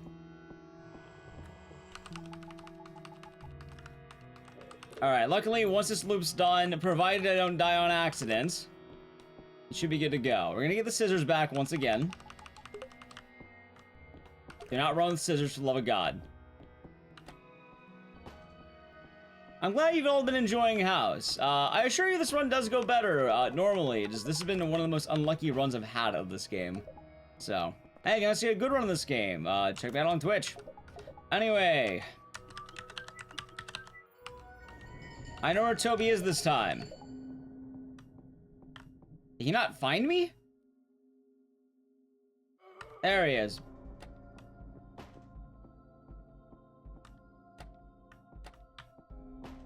Toby is going to fight the Toby. Good. Now we have good Toby. We had bad Toby. Now we have good Toby. Alright, I almost walked into that. If I walked into that, I would have been so sad. Alright, now the mom. See, there she is.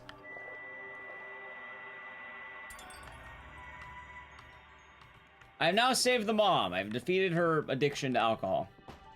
That is actually the answer. So, the family members are now safe. I just need to remain alive till about, I think, 6 a.m.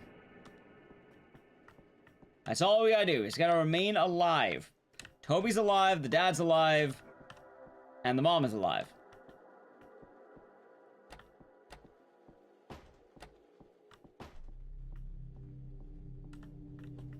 Okay, thank God that goes left, right at the last second. Okay.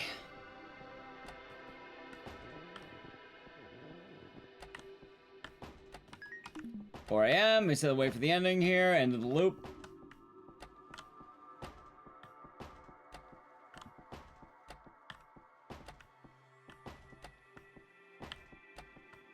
Okay, let's see. Should be at 4. It's either 5 or 6 a.m. I think it's 5. No, it's 6. All right, one more in the game hour, and we're good to go.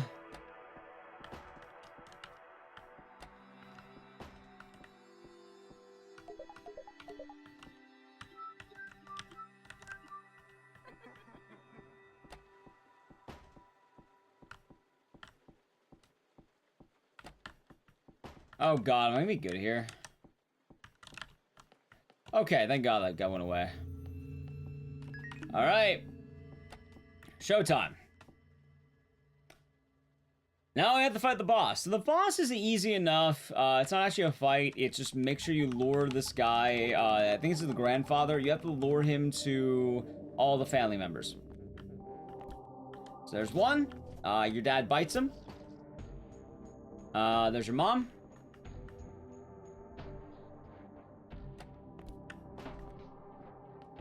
She stabs him. And then we have the last one, which is Toby.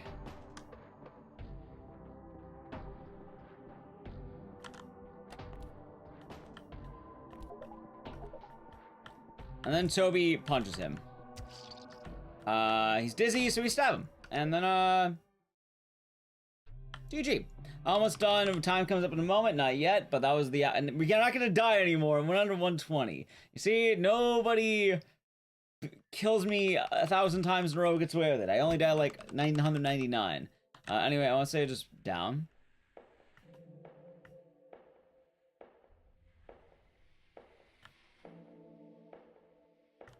Is it down left, or is it... Not you. Get out of here.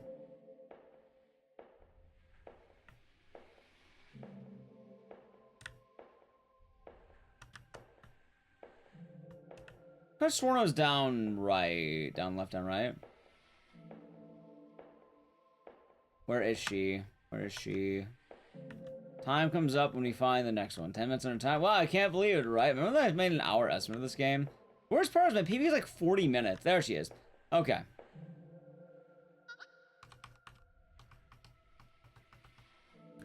And then time starts once we get like the credits of the final ending. So we're gonna talk to her. There you go. That's the DLC, which that was a lot worse than it had to be. That's House. And let's see here. Almost done. Time comes up. Once you see the it's like the created by screen. It's like the last of the dialogue mashing. You see, they both get out of the house. The real villain is ownership. Anyway, time. That was a rough run, man. Everything about that run was rough. That was a mean run. I hope y'all enjoyed it. We do get one more thing for you. Which, on the television, you can change channels. And my favorite is there's just a frog dancing.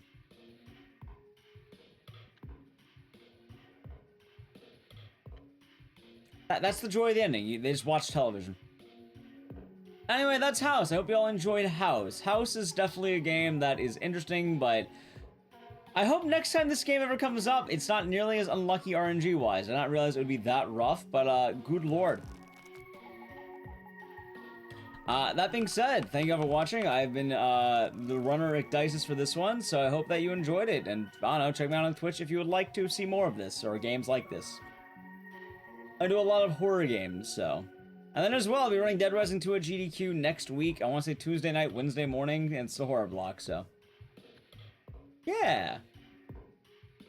Anyway, I guess that wraps it up for runner time and for the show for the night, because that was the today's episode of Speedruns from the Crypt. I've been your host, Ecdysis. We're back to runner to host, back to normal. Originally, I did plan for the show to have a different theme, so this is a bit of a last-minute ordeal where I had to change things up. I do hope that you enjoyed the game selected. I did want to try to match a theme to Alan Wake, just because we did have that one on docket there. We'll be back in 2 weeks after SGDQ. Hopefully you'll enjoy it there, and I guess possibly see you at GDQ if you're there. In case you're watching the event, I'll be on, like I said, Tuesday night. There's been a lot of fun games there, and there's a good horror block as always, so. Thank you all for watching, and have a good rest of the day and or night. So, take it easy.